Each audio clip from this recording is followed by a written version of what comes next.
choices are there is it's very funny. There's no rock. There's classical, love, future pop, minimal house, R&B, lounge. We've been doing minimal house. Yeah, minimal house is what. Because I heard one song that I really liked, and I haven't heard another one I liked on minimal house. Right. Yeah. Then there's hip hop, chill hop, down tempo, and chill. Then there's like acoustic, indie rock. Here we go. Okay, play that one. That's good. Okay. You may or may not like it, but that's right. good.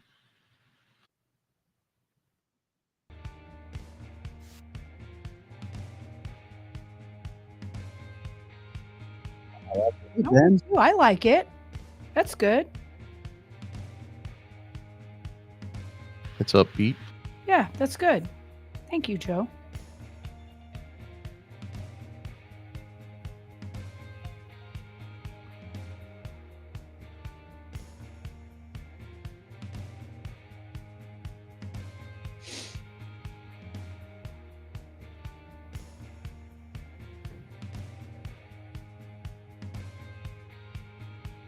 I agree, Ben. Mm-hmm.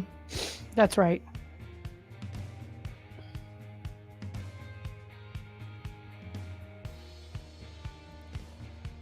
Ben says we need some hair metal because Ben knows I like hair metal. Mm-hmm. Is it because of your hair looks good? No, but thank you if you think it does. Tell me some more again. It looks good. What do you really like about this hair? I like it. I like the color, and I like the way it's like flipped up just so. You haven't dyed this hair in a few years. Yeah, I like it. I like it's more gray. Looks good. And the sun, it's still, you know what? Even at my old age, the sun still lightens my damn hair. Isn't that funny how that happens? Ben knows that I like hair metal. He plays my music. Yep. He's my homie. He gets it. He totally gets I've never found anybody else that likes the same music that I do. Ever. You and Ben are like. I know I'm talking too sensitive about another man. Yeah, but once people met Ben. I'm going to make Joe jealous. Yes. Joe's like, what? It's like, what? Good morning, everybody. Out to vote. That's right. Take 2 older people to vote. Then helping my older friend at Windsor School District for a board member. You betcha. Take a friend. Is your with nephew you out today? doing any polling today? Is he working polls or? You talking about my son-in-law? Yeah. What did I say? I thought I said your son. Oh, I did again. That's all right. That's all right. Your family's kind of weird. He has to be in Jeff City today. Oh, that's right. He's got a JOB. Yep. He does have a JOB. He has 2 JOBs. He's a corporate attorney and a state rep. I only asked about that because David Greger I've been talking about. Yeah. He's working polls today to try to, but he's not a state rep right now. Correct. He's an attorney running for office. That's right. If you are not actually working at Jeff City, you can probably go do that today. And that would be wise that you did that today, but he's got stuff to do on the floor. Did I tell you that, what was it, last Thursday or Friday, my son-in-law was Speaker of the House for a day. Really? Mm-hmm. I like that. I did not know that. Yeah, he told me that over the weekend. I didn't even ask him how it went because we were out of town, but so he's not the Speaker of the House, but he was like an interim when the Speaker of the House was doing something. So I'm like, that is way cool. I like this song out of the gate today. Yeah, I do too. Good job, Pro Joe. Well, it was your call. You yeah.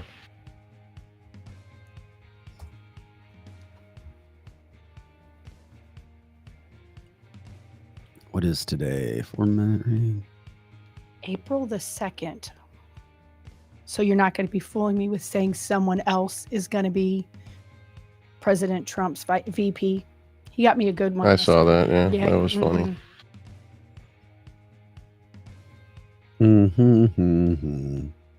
I even edited the actual the podcast format, the audio format. In the beginning of it, the first thing you hear is his April Fool's joke during the show before the show, but that's all you hear, and then it goes into the show. That's awesome. Yeah. That's great. Yeah, because when we talked about it later, it still didn't have the effect of when it was really tricking me. Hopefully nobody dealt with that silly day yesterday. Only you did that to me. Other than that, no one else tried to fool me. And you were bright and early, bushy-tailed yesterday morning. It's April Fool's Day. And I'm like, oh, no. What the hell does that mean? Literally on this, what I'm saying to Vic, texting him, April Fools. Mm-hmm. This is the show before the show, everybody, by the way. Vic Faust, Lizzie Sparks, Pro Joe talking. Do you have your camera ready to go today, Joe? Yeah, it's charging right now, okay. Actually. That would be nice. No, we like to see your face. So what's this called? Indie rock? Yeah. It's actually pretty good. I think it kind of sets the mood before we get going. Yeah, I like it.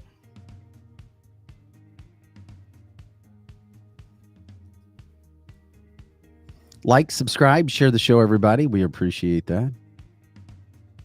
Oh, that's yesterday's here. Let's see what we got.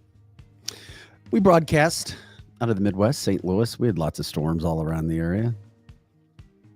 Although I can do without local news stations showing me 2 inches of running water. I know, right? I'm just like, and the hey, it's dark in the morning. Look at this water. Uh-huh.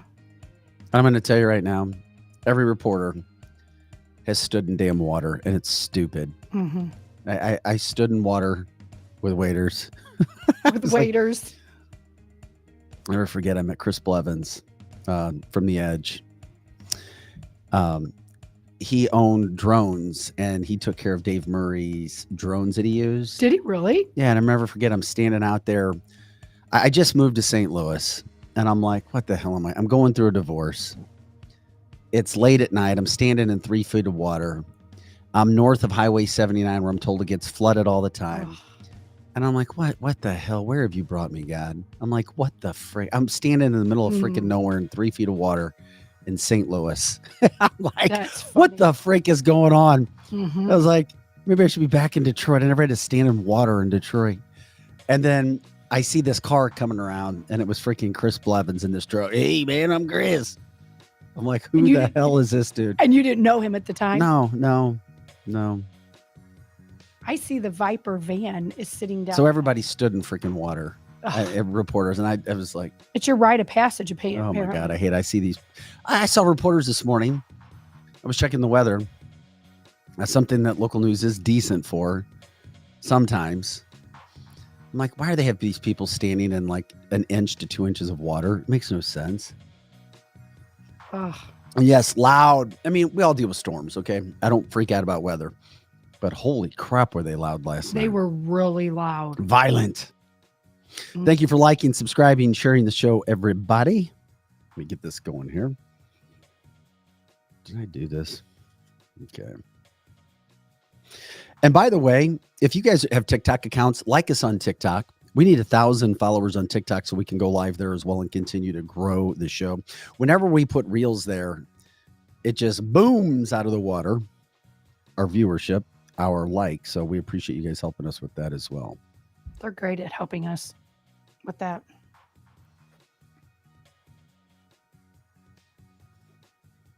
Because when they started to do that with X, it just blew up. Hey, now. Let's see what we got going on here. Time to like, subscribe, share the show. Big show again today. Andrew Bailey. Is it already? Damn, the time goes by so damn fast. It does. 1 minute. 10 you minutes. have 1 minute. Mother trucker. Might have to go here. I may need an extra. But as long as we're on, then I feel comfortable. Let me see here.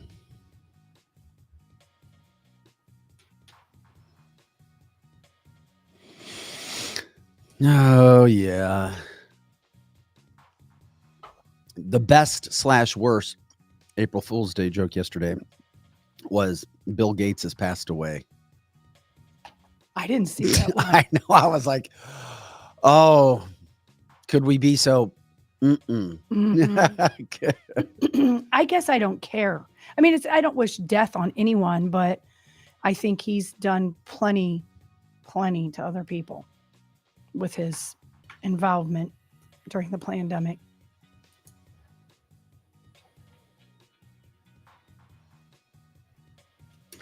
Hey now, canceltheshow.com. Like, subscribe, share the show. Check out all of our platforms on canceltheshow.com.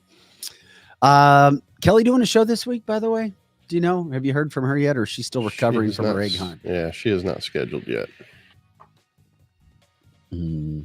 Hopefully she comes on Friday so she can tell us about her Easter escapades. I still can't believe I let a show come out of this studio every night at 4 to 5 o'clock that is as hardcore, progressive, left-leaning as Mark Gaetz Showdown. It really bothers So nobody can me. ever say that I am biased. You are biased. You just allow the left to look stupid. That's how I need to look at that. You are biased. I mean, you are. You are a conservative, very conservative, doing a show, and you allow. What I look at it is you allow stupid to play out. Not meaning you, but I mean with the 4 o'clock show. No, it just shows that everybody's opinion is welcome here. That's right. Everybody's opinion is welcome here, even if you're not very bright.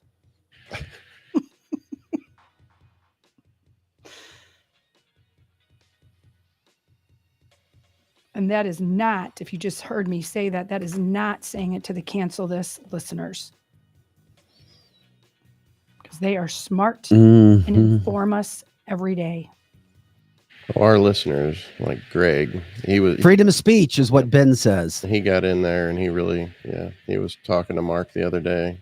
Yesterday, actually last night. But you know what? That's what, and that's why I appreciate Ben. And I know we talk about from Wenty's, but I mean, he puts his money out there on that show as well. I mean, he's about freedom of speech. Yeah.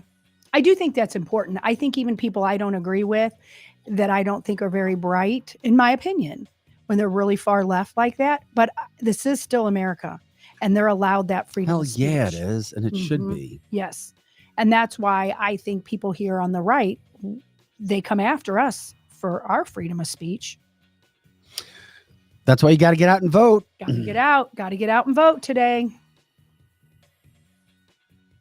If you're in Missouri, Okay, Joe, we can go ahead and start the show. We got Andrew Bailey coming up at 8:30. I think I'm caught up. Appreciate it, buddy. Nice choice.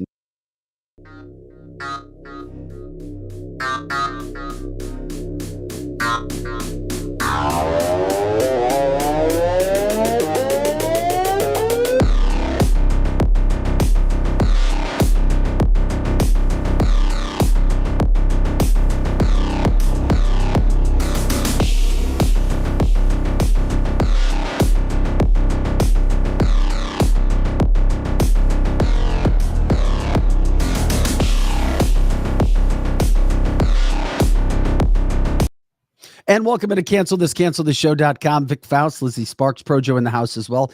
Happy Tuesday, everybody. April 2nd. It is a voting day in the state of Missouri. I'm not sure around the rest of the country, but it is for especially school board meetings. Those are big appointments that we talk about. We've had some of those people on our show.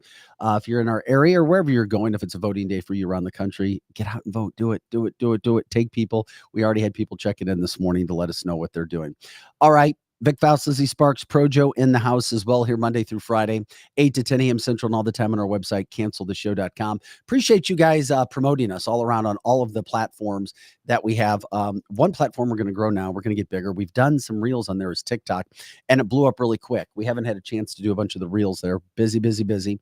Also takes a lot of time and money to do that. But as we grow, we look forward to doing that. We need about, 350 more people so we can go live on TikTok as well.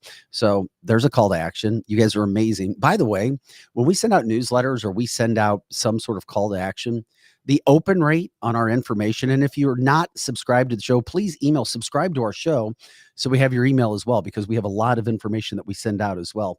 That open rate is like 80%.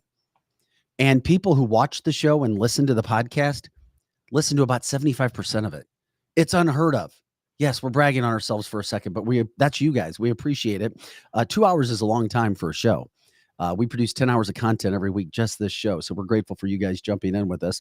And for those who are here, you know what we do. For those who don't, we do news. We do news headlines, news trends. What are people talking about? Politics, interviews from all over the country, cancel culture, stories, and education. And of course, Free for All Fridays with comedy, paranormal, and conspiracy theories. Although in 2024, it seems like we have conspiracy theories on a daily basis. Anyway, coming up on the show in about 25 minutes, our friend, Missouri Attorney General Andrew Bailey, he filed a lawsuit yesterday against Media Matters. So he comes to us to talk about it. We're grateful for that. We'll jump into that. Also talk about crime in the Hazelwood School District after the story with Kaylee. and getting beat up there. I'm curious to talk with the Attorney General on that. If you know of anybody that needs to hear that as well, please like, subscribe, share the show, let people know. You can send our show out. You can repost it. You can do it very easily on Facebook. You can do it on X. I think you can do it on Rumble as well. We're grateful for that. That's why we love all the platforms we have, but we also always say, good morning, Elon. We're waiting for you to join us on our show. Mm-hmm. Your platform has been good to us, and we try to be good to it. And of course, we wait to do an interview with Elon. We keep waiting for that. Just let us know. We'll send you the link, Elon, so we can do an interview. Because why waste your time with Don Lemon and Don Lemon types when you have people like us that give everybody a free platform? We're not looking for all the money, maybe a tenth of what. We'll start with maybe a tenth of what Don Lemon wanted. Yeah. So we can prove ourselves. That's right. And that's what we do. We prove ourselves on a daily basis. And then, of course, we'd have to get it so we could divvy it out to our audience somehow, some way.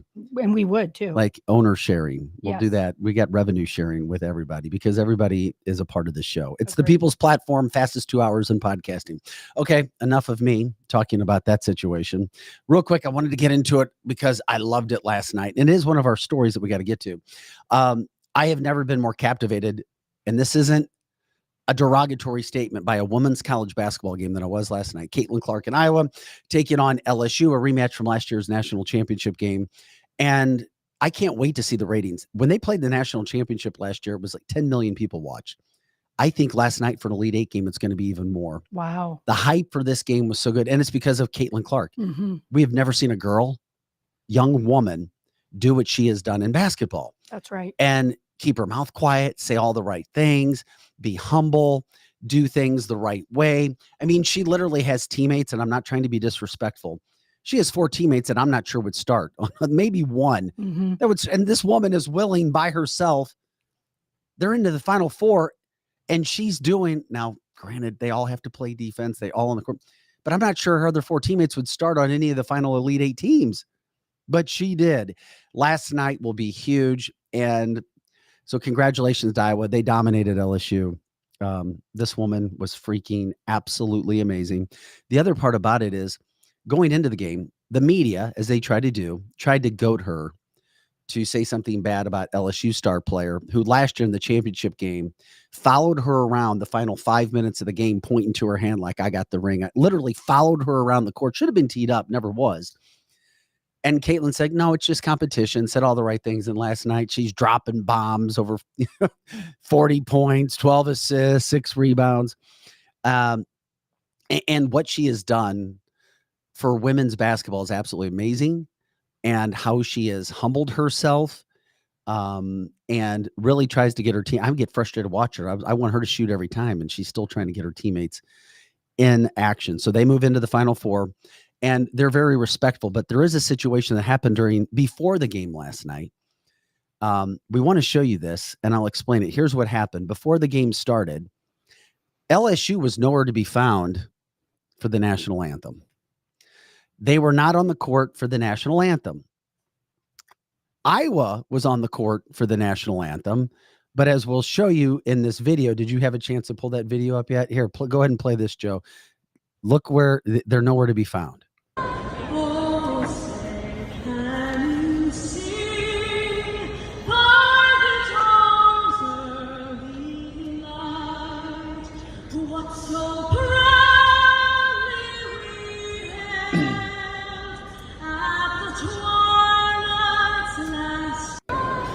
Okay, you see that, and I mean, you can play it, Joe. You can show again if you want to. I mean, you can show it. We don't have to play the sound. I mean, a lot of people love to listen to the national anthem, but here's the deal. LSU did not come out for the national anthem. Mm-hmm. Kim Mulkey, who I'm going to tell you right now, and I don't know if she lets her team do it, if she lets the inmates run the asylum or what. Kim Mulkey is not a hardcore liberal left Democrat that hates this country. She's the opposite. I'm not a huge fan of Kim Mulkey. Okay, just her personality. Doesn't mean she's done anything bad or wrong or she's some sort of horrible sinner. She also has the left liberal media coming after her because she called out the CVID for it being fake several times and saying it was only hurting her players. So what I don't get is why she would lose her mind and be so disrespectful to not have her team out on the court. Now, Mulkey came out and gave, because she's getting lit up around the country. And I'm sorry I have to say it, but Angel Reese, maybe she's misunderstood, their star player, has not ever, she hasn't given the best public persona and perception. Even after the game last night, she was playing victim. People don't know how much I've gone through since we won the national title. People are sexualizing me, and I've got death threats. And I'm like, oh my gosh, I've had death threats. Okay. It's not that big of a deal. Once you get your first death threat, it's all good. I'm telling you, once you get your first death threat, it's like, okay. Yeah, whatever. I'm sorry. Have you ever had death threats? Yeah, I have. Okay. Joe, have you ever had that? You probably haven't upset anybody to. No, never. Okay. I didn't think so. You're too sweet. You're too sweet. I have a feeling, though, he's just being humble in there. I'm sure he's had quite a few death threats. I'm going to kill you, you mother trucker. It's mainly internet people, you know. With your harem of ladies, I bet you've heard that at one point. Harem of ladies. Yeah, he does. He's like the Don Juan. Well, let me tell you Women something. like When him. you're a male photographer, Lord. you know what I'm saying. Those ladies line up. Well, not anymore. Well, that's what they. Well, they do line up, but then once he's got the girl, he's a one girl guy. That's right, and that's how it should be. That's right. No, I found my other half. So. Oh, I love to hear that. Yeah, we like her too. Kim Mulkey came out last night and she said, "Listen, it was one of those situations that just happened. She didn't know when the national anthem was. Apparently, she's like, we have a routine. Stop it. But here's it. They haven't. But here's the other thing. Allegedly, they haven't come out for the national anthem all season. Right. So is that good or bad? I think it's bad. It's really bad. Opinion, and I'm entitled really to that. bad. I mean, Vic, it's really bad. You know, people who don't come out, the coaches are hiding the fact they have kneelers, the ones that would stand there and put their hands behind their back or mock. So that's what coaches do when they can't get their whole team out to be respectful to our country. That's how they handle it. It's just not that important to them, or they're saving face because they've got some little a-holes that hate America on their team. Well, the problem with Mulkey saying what she did and that they haven't done it all season is the fact she's like, well, I didn't know. You damn well know when the national anthem is playing. Of course. Mulkey, you're a liar. I'm sorry. Your team should have been out there for the national anthem. It's sad that they weren't. LSU got their ass beat last night. And I'm sorry if you're an LSU fan. I'm not trying to mess with you. But at the same point in time, I'm telling you right now, those coaches know, Mulkey knew.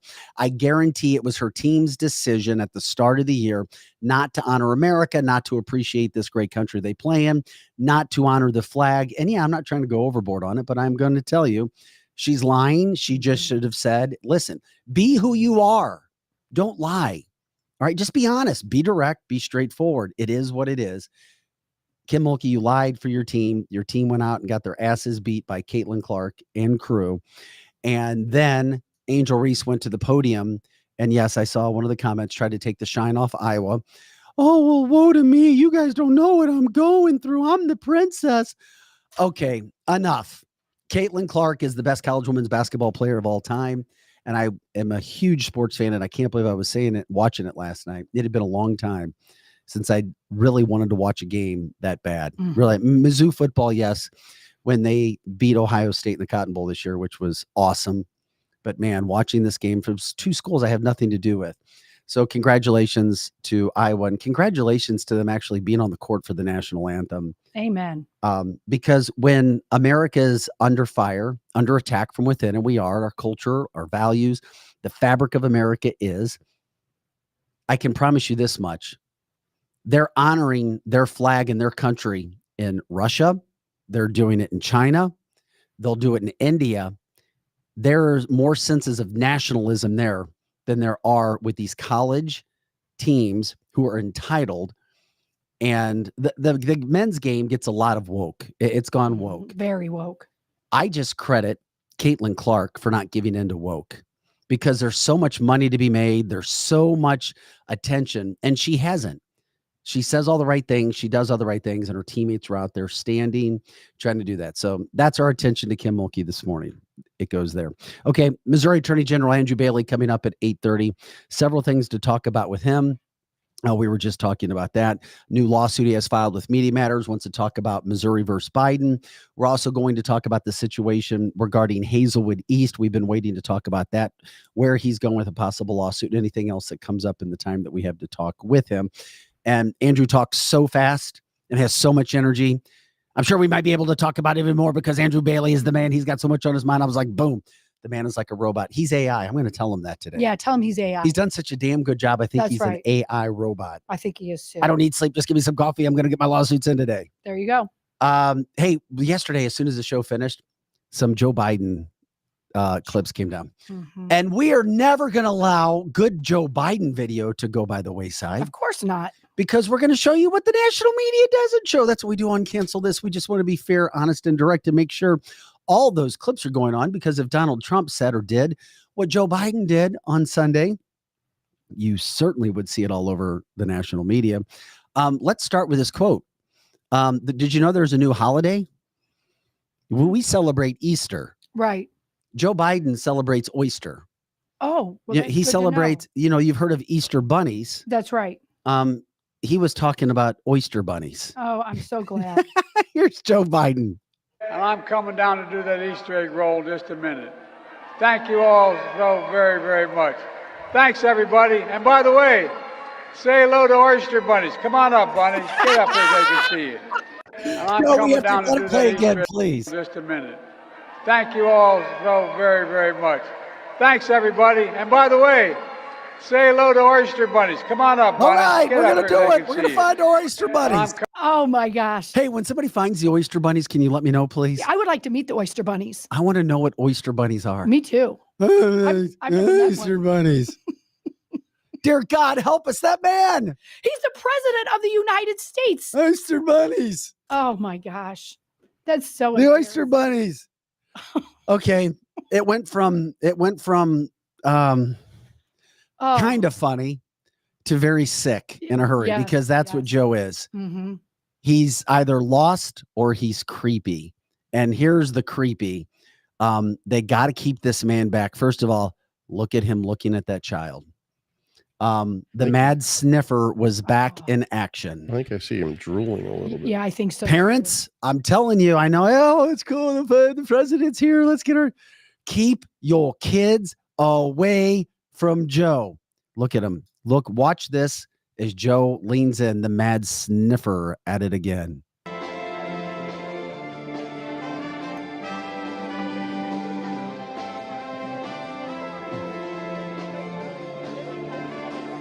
I love babies. Oh God, again. He went in double. Look, what is he doing? Stop it. It's like he's licking the baby. He is licking the baby. And look at that dad. He's just, like hopping up and down, like bouncing his kid up and down and going, oh, good. Joe Biden is going to slobber on my kid. He did. It was like, who does that? It was like he went from left to right, like he was taking its temperature with the thermometer. I mean, that's so gross. That's so gross. I question, what's even grosser is that dad who stands there and lets this creeper lick on your kid's face. It's gross. People who love Joe Biden and think it's cool to be near the president. But once again, we're going to show you what national media refuses to show you, because that's what we do on Cancel This. But you know what, Vic, I understand, even if you don't like Joe Biden, but you live in the DC area and you just want to go to the White House. I get that. But then to let the slobber on your kid? Troy says that's a sick bastard. Chris says I would have stiff armed him like a running back 10 yards from the end zone. Benny says the live video of this yesterday was way shorter than it was last year. I can believe that. Yeah, of course it was. My God, these people still saying he is competent. That's what I'm saying. I don't know how one person in this country could seriously considering, you don't have to like Donald Trump, but how could you vote for a man that continues to show this? Angie says, yuck. She's checking in from the UK. He slurred our Easter. We already know what he did. And of course, yesterday he also came out trying to say, well, I didn't say that Easter was a visibility day of trans. Yes, you did. Yes, they realized what they did. And here's what they'll do. Barack Obama and crew, they throw as much crap against the wall as they can to see what sticks. And then they'll backtrack if it's bad in the polling. Oh, well, we didn't really do that. That's what they try to do. Yes, such a lying. And it's like, give me a break. Not happening. We have another video of Joe Biden as well from yesterday. I'm so excited. Oh, it wasn't it. Here's take 3 with Joe Biden. It never stops. Oh. And also known as the worst president in United States history, loves ice cream, lounging on beaches, and sniffing children. Joe. Who is me? Wait, where am I? This man, also known as the worst. We'll see. We can watch it one more time to show. Do it again. Whoever did this deserves an Emmy, deserves whatever editing awards there are. Worst president in United States history, loves ice cream, lounging on beaches, and sniffing children. Joe. Who is me? Wait, where am I? This man. Oh my gosh, that is so good. I'm sorry. That is so good. It's sick, and I'm sorry. We try to have a little bit of levity in this world with Joe Biden. You have to laugh because it's so ridiculous to think that's our president. Where am I? Where am I? My chocolate ice cream. Oh my God, Chris. Did the Oyster Bunny have to retrieve Joe from the bushes again this year? If you remember last year, of course, Joe was walking aimlessly and the Easter Bunny jumped. No. This way, Joe. We're going this way. Okay. Oh my gosh. But the Easter Bunny just ignored him this year. The Easter Bunny's out there dancing and stuff. And Joe went out there almost to act like he was going to ask for permission. And the Easter Bunny ignored him. I would too. Oh, he is such a loser. Yeah, he is. Oh my God. And I mean, and you're worse if you're following him. We all open platform, open mic, come in, tell us we treat people with respect. Your opinion is there. Nobody wants to come in because there's nothing to promote with this man. Once again, the only positive thing with Joe Biden that they say, they being his support, he's created jobs. Oh, you mean the ones that were gone from the CVID time and, they were coming back? Oh, okay, we got it. Once again, Americans wake up. They're going to continue. That deep state.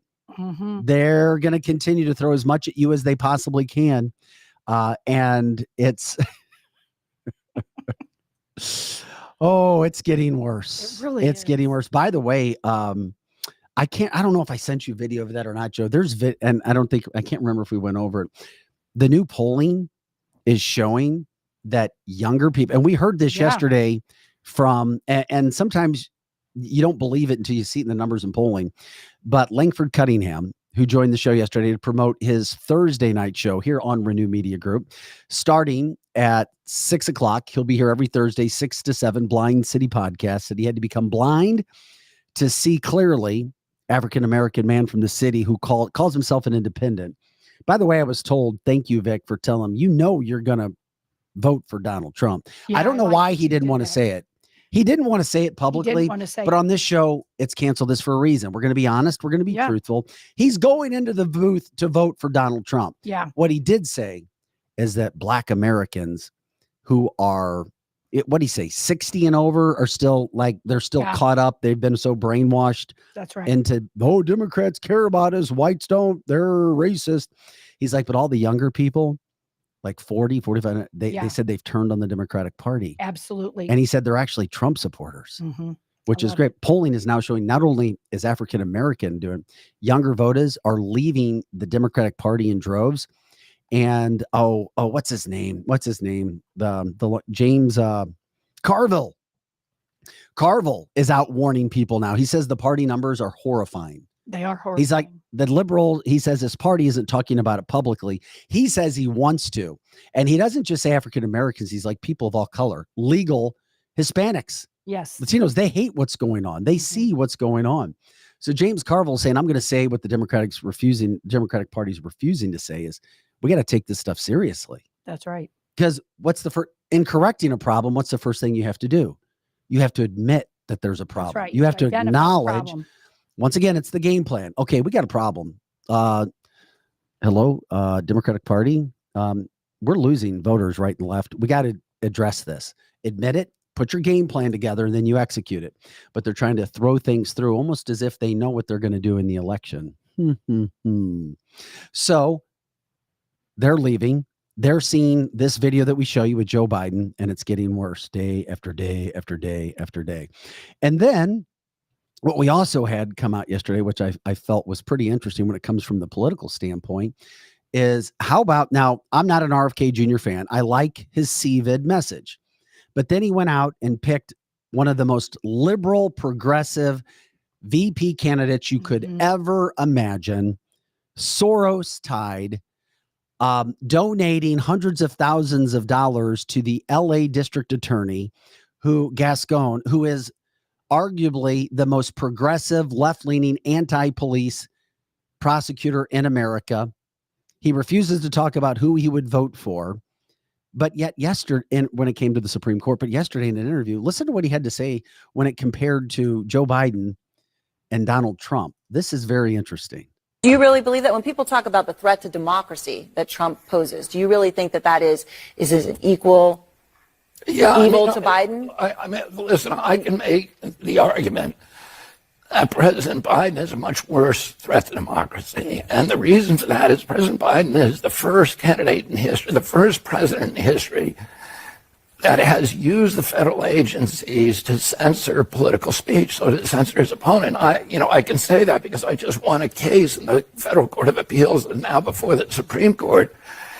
It shows that he started censoring not just me. 37 hours after he took the oath of office, he was censoring me. No president in the country has ever done that. The greatest threat to democracy is not somebody who questions election returns, but a president of the United States who used the power of his office to force the social media companies, Facebook, Instagram, Twitter, to open a portal and give access to that portal to the FBI, to the CIA, to the IRS, to CISA, to NIH, to censor his political critics.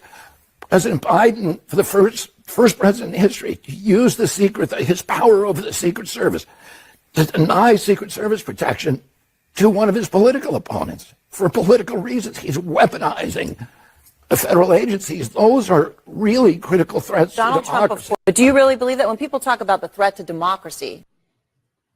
Okay, RFK. I don't. Is that an endorsement for Trump? Kind of. Kind of. But it's definitely a hammer on the head of Joe Biden. That's right. That's right. I mean, calling him out, which is why he's going to hurt Joe Biden in any election worse than he would Trump. Correct. Because if I was a Democrat, I would hands down vote for him. For CVID was so bad that even Democrats like RFK had to be truthful about it. At some point in time, I think as conservatives, we can't just say, well, oh man, I loved him. But you have to acknowledge who he is. CVID was so bad that even people with some sort of clarity that they're not going to go and, well, I'm just going to lie about this because that's what my party does, even acknowledged it. That's right. So I'm grateful that he acknowledged it. I'm grateful where he is, but at the same point in time, we know who he is. We know who he is. Mm-hmm. And that's where it goes. But they have such a massive problem when it comes to the Democratic Party. On top of the videos we show you with Joe Biden, of course, which should scare you and make you laugh and sick and everything else. Then you see the totals coming in when it comes to younger people and people of color leaving the Democratic Party. And nothing to see here. There's smoke and flames all over the place at the DNC. Nothing to see here. All is well. Republicans are bad. They don't care about you. They're racist.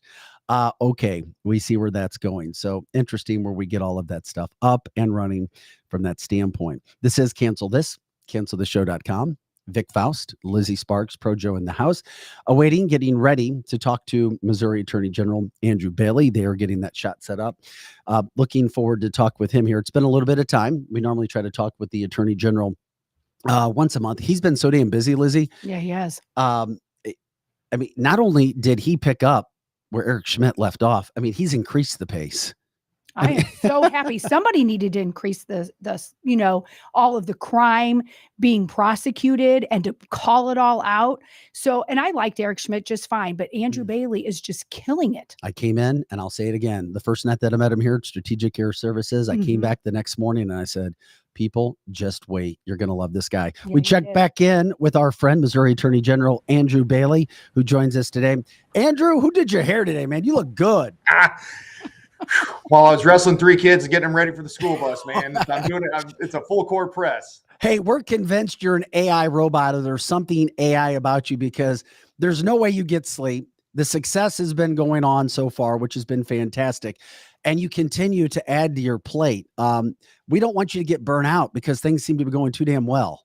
Man, I tell you, I am energized by fighting and winning for Missourians. This is my home state. When I got out of the Army, this is where I came back home because I care about this state. I care about the legacy of freedom, safety, and prosperity that I got to grow up with as a Missourian.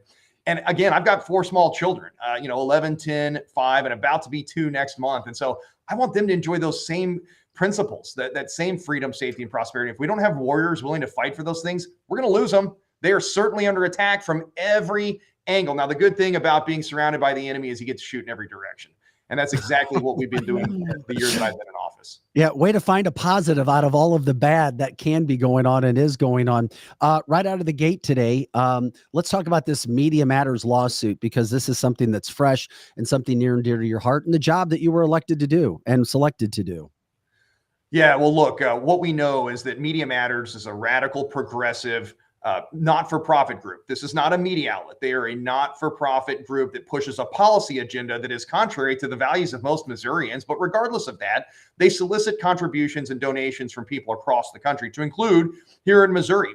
And then what we've seen most recently last fall is that they used some of that money to conduct a market manipulation and a corporate pressure campaign where they juxtaposed controversial posts on X, formerly known as Twitter, with prominent advertisers on X. And the whole goal was, again, to manipulate the marketplace and to bully these advertisers into pulling out of X. Now, why would a media, quote unquote, self-proclaimed media watchdog, a not-for-profit group, want to manipulate the marketplace to destroy one of the last bastions of free speech in the United States of America? Why would they want to do that? I think this represents a new front in the fight for free speech under our First Amendment.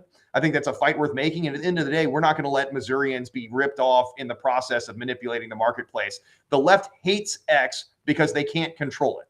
And that is the motivation behind what Media Matters has done. We've launched an investigation. We've demanded certain records. We know they won't cooperate because they've demonstrated that. The state of Texas is conducting a parallel investigation, and Media Matters has refused to comply with Texas demands. And so we filed a suit to enforce our subpoenas. We are entitled legally to the information necessary to protect Missourians from these sorts of scams. It's interesting talking with Missouri Attorney General Andrew Bailey. We've had to come up with different words. We have a different vocabulary to protect ourselves on social media platforms because we're convinced, and other people say, that we get fatto banned. So you get the idea. I'm sure you've been fatto banned on some platforms as well, Attorney General Bailey. Yeah, that's right. Look, the case Missouri v. Biden, which we just argued to the United States Supreme Court a couple of weeks ago, uncovered this coercive relationship between the federal government and big tech social media companies, where the federal government demands censorship of anything that Joe Biden and his army of federal bureaucrats doesn't like. That includes people like you and me. Guess what? 100% of the information that was suppressed, silenced, censored under this illegal censorship regime was one viewpoint. It was viewpoint discrimination. It's conservative voices. Anyone that agrees with Joe Biden can speak freely, but anyone that disagrees with him or his policy positions, or questions the integrity of an election, questions border security, supports President Donald Trump, prepare to be banned, shadow banned, booted off social media at the government's demand. That's why this lawsuit is so important. We're going to continue pushing it forward and fighting it. That is awesome. That is awesome to hear, because we do have to have vocabulary that is totally different. We can't even really say plandemic, and we can't say the thing that's in your arm. And so all of those things we have to work around that. And speaking of working around that, what are you doing? You have Missouri versus Biden. Could you tell us a little bit about that? Our listeners are very interested in how Missouri is suing the president. Yeah, absolutely. This lawsuit was launched under my predecessor, Eric Schmidt. But when I took over in January of 2023, we put a renewed effort into it, revitalized it, and actually filed an amended petition with additional claims, additional evidence, additional facts, additional law. And we took all of that to court in May of last year. And I led that effort in order to go to court and demand a nationwide injunction to stop the Biden administration from censoring American voices on big tech social media platforms in violation of our First Amendment right to free speech. He doesn't like what we're saying, and he can't win the arguments on the merits. So the only thing he can do is try to silence our voices, and we can't let that happen. The whole point of the Constitution and the First Amendment is to protect us from the government. It's the government's role to protect our rights, and that's what I'm doing. And so we've got to build a wall of separation between tech and state to protect our First Amendment right to free speech, our efforts were successful. When we went to court in May, we convinced the judge, based on a quantum of evidence we put on at trial, to issue a nationwide injunction and lay the first brick in that wall of separation between tech and state to put an end to the government censorship regime. We defended that nationwide injunction twice at the Fifth Circuit Court of Appeals. So the score is Missouri 3, Biden 0 in the fight for free speech. The DOJ appealed the district court order and appealed the Fifth Circuit Court of Appeals rulings and took it all the way to the United States Supreme Court. Less than 1% of cases ever make it to the United States Supreme Court. We're still in the preliminary phase of this lawsuit. We've obtained preliminary discovery to get a preliminary injunction, and we've already been to the United States Supreme Court, which I think underscores the order of magnitude of the violations that we've uncovered through our process. And we're going to keep fighting it. We think that the Supreme Court will hand down a decision in June, and we'll be back down at the district court level conducting merits discovery and continue to root out this vast censorship enterprise and build out that wall of separation between tech and state to protect our right to free speech. Missouri Attorney General Andrew Bailey on with us on the show today. CancelThisShow.com, Monday through Friday, 8 to 10 a.m. Central, and all the time on our website, of course, CancelThisShow.com. Mr. Bailey, when it comes to the Hazelwood East situation, we've seen this so often. Unfortunately, St. Louis has been in the mainstream media a lot over the past few years, and most of it bad when it comes to crime and terrible situations. Obviously, we talk now about the fight that happened at Hazelwood East. Thank God a young girl finally came out of her coma. We're told she is having some issues walking and talking at the same point in time. The video is brutal and terrible. We showed it once. We're not showing it anymore. I'm curious, where do you go with this, and why has this been something that you've jumped in so passionately about? And where are you with that? Because I know that, man, it has been such a passionate topic on the show. Should the young girl who was in the fight that technically threw the girl on the ground, the concrete, be charged as an adult? Could you even do that in court? And what responsibility does Hazelwood East School District have, if any?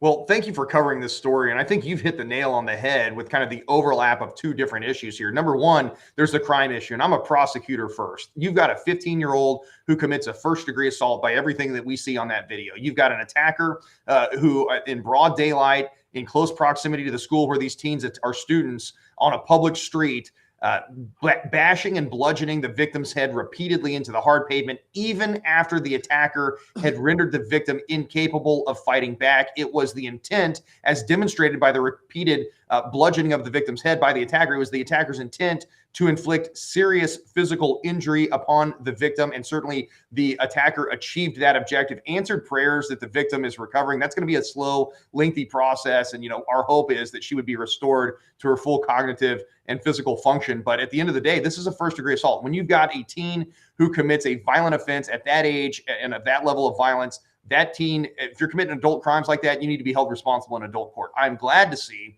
that the reporting is that the juvenile court is set to hold a certification hearing, because under section 211071, the law requires the juvenile officer in the juvenile court to hold a certification hearing to determine if there are any resources that can remedy this kind of criminogenic behavior at the juvenile court level. And when you've got a teen of that age and that level of violence, I doubt that there are. Teens that commit that kind of crime need to be held accountable in adult court. But then you've got this other issue, and it's the Hazelwood School District. And we know that back in August of 2021, Hazelwood School District demanded that their safety resource officers, the uniformed police officers that work in the school buildings, attend a radical, racially divisive DEI program. And many of the law enforcement agencies said no. And so what we have is a documented history of the school district promoting radical, racially divisive ideology and indoctrination ahead of promoting the safety of its students. And we need to understand what is involved in this DEI program and what role, if any, it may have played in the attack and in the school's failure to put systems in place to de-escalate that kind of conflict before it got to that level. Remember, there were multiple teens involved in the fight. The video focuses on the attacker and the victim, but there were multiple teens fighting that day in close proximity to the school. And so instead of sowing racially divisive programming and booting police officers out of our schools, we need to be educating kids, not indoctrinating them. And again, that's the point of the investigation that I've launched against the school district, is to root out and get to the bottom of, drill down on, what is this DEI program? What is it doing? And what harms is it causing? At the end of the day, the Attorney General's office has authority under the Missouri Human Rights Act to ensure that everyone is equal under the law. And so these school districts that are promoting some people above others because of the color of their skin or their ethnicity are violating the law. And at the end of the day, how dare these people tell racial minority groups that they aren't good enough, that they can't achieve at an objective level along with everybody else. So we're going to root it out and put a stop to it.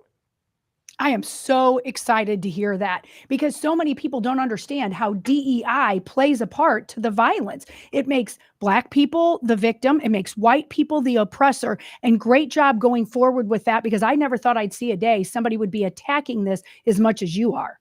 Well, the school district's gone after the attorney general as well. I mean, you've seen the comments and the quotes from their PR staff and their attorneys, which is why I want to see how this plays out, because I know too often, if you're a conservative, they're going to find ways to try to come after you and lessen what's actually going on. I think you would agree with that. Yeah, absolutely. But look, we have the moral high ground here and the law is on our side. And again, I stand on the principle that we are all equal under the law and that everyone can achieve at an objective standard. People don't need special treatment. If kids want to achieve, they can achieve. They do it in sports. They do it in other activities. So why wouldn't the same be true in an academic setting? We don't need to lower standards for certain ethnic minority groups. They can achieve just like everybody else. And so how dare these school administrators, try to blame their failures, their failure to support the children in an education on, somebody's race or ethnicity. That is, in fact, racist. That is the definition of racism. And that's why we have the Missouri Human Rights Act, to prevent that sort of thing. Yeah, it really is. Attorney General Bailey, I'm curious. I'm starting to see more and more of the crime stories nationally when it comes to illegals. I mean, you've told us before, look out, it will come. They'll try to do something. When it comes to the Democratic Party allowing illegals coming in to all of a sudden become citizens, we're starting to hear more and more, at least in the state of Missouri. And our viewers and listeners wanted us to ask you about this too. What can you legitimately do? And not just saying, hey, we need to do this, but what can you legitimately do when it comes to illegals coming in to this state and committing crimes? Not too long ago, we had a family that lost their little boy, Travis, because of an illegal driving a vehicle that shouldn't have been driving a vehicle. And this is on top of the crime that we've seen in St. Louis, where you have legal citizens driving who should be in jail at the same point in time. But from the specific standpoint of illegals now committing crime in the state of Missouri. Yeah, absolutely. And we've been a voice crying out in the wilderness on this issue. Every state is a border state at this point. 1,100 incidences in 1 year reported of human trafficking in the state of Missouri, 1,500 deaths from fentanyl, 43 innocent children who lost their lives from accidental fentanyl exposure. These are harms directly attributable to Biden's refusal to secure our southern border. If we don't have a border, we don't have a country. And I've seen what a secure border looks like. When I was a armored cavalry scout platoon leader in Iraq in 2005, I secured a portion of the border between Iraq and Syria. And it's a shameful and disgraceful state of affairs that the border between Iraq and Syria that I was guarding in 2005 was more secure than President Biden's southern border of the United States of America in 2024. And that's, again, that is Biden's fault. He refuses to do his job, and every policy position he takes is counterproductive to protecting American sovereignty and putting Americans first. President Trump did a fantastic job of reducing border crossings by more than 90% by using the tools on the books. And President Biden has not only abandoned those principles, but has perverted them. And so we've got 3 lawsuits pending right now. I'm proud to say that 2 or 3 weeks ago, we actually won a lawsuit against the Biden administration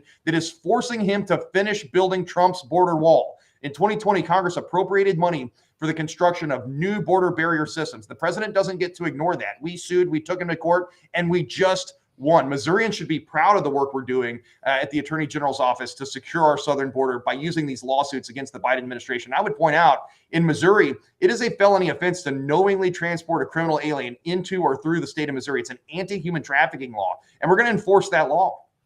Can you deport illegals? Is that even possible? Because so many times we as citizens go, we need to do this, we need to do that. Is there something that we can do with that? Heck, we talked to a former state rep who's running for state senate, Dave Gregory, last week. And he's like, yes, I'd love to see legislation done. And he's a huge fan of yours at the same point in time.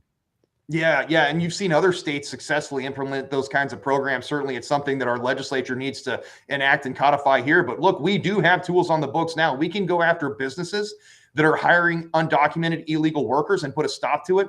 We can charge criminally anyone who is knowingly transporting an illegal alien into or through the state of Missouri. Those begin to disincentivize illegal migration into this state. And so we've got to do that. At the end of the day, if the federal government isn't going to protect us, it's up to Missourians to protect ourselves. And again, that's why we need warriors fighting back against this kind of nonsense, or we will lose the United States of America and our democratic republic. That's what's at stake.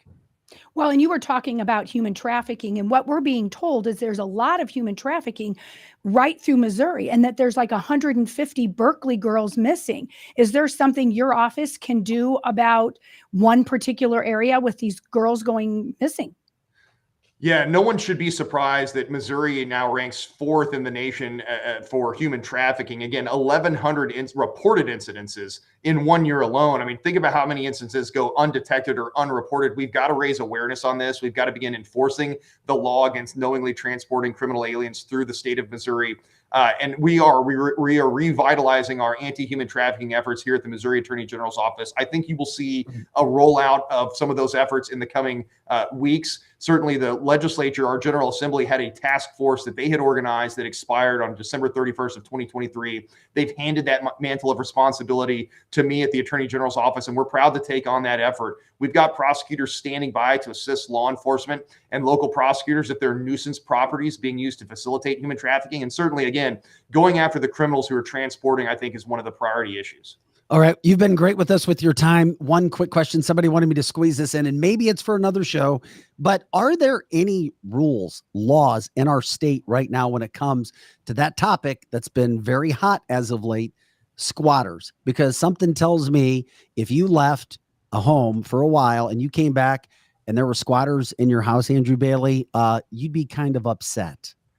Yeah, well, we have the castle doctrine in Missouri. So if anyone's threatening you on your property, you get to defend yourself. But let me say this too.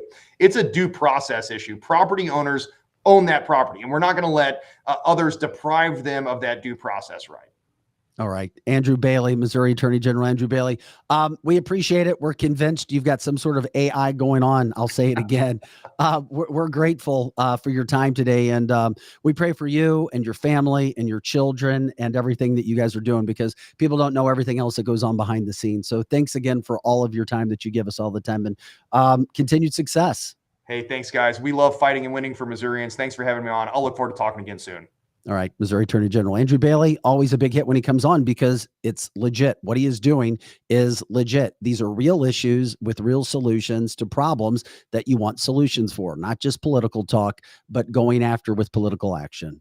Well, and my daughter works for his office, and she truly believes that apparently the people, that worked for Eric Schmidt thought he was great, but then he comes in and does even more. I mean, they're working so hard because they're also covering, prosecuting for the state of Missouri in the city of St. Louis, and they're working tirelessly, and he backs those prosecutors to actually prosecute people. So you don't want to commit a crime that Andrew Bailey's office is going to prosecute you for, because you're going to lose.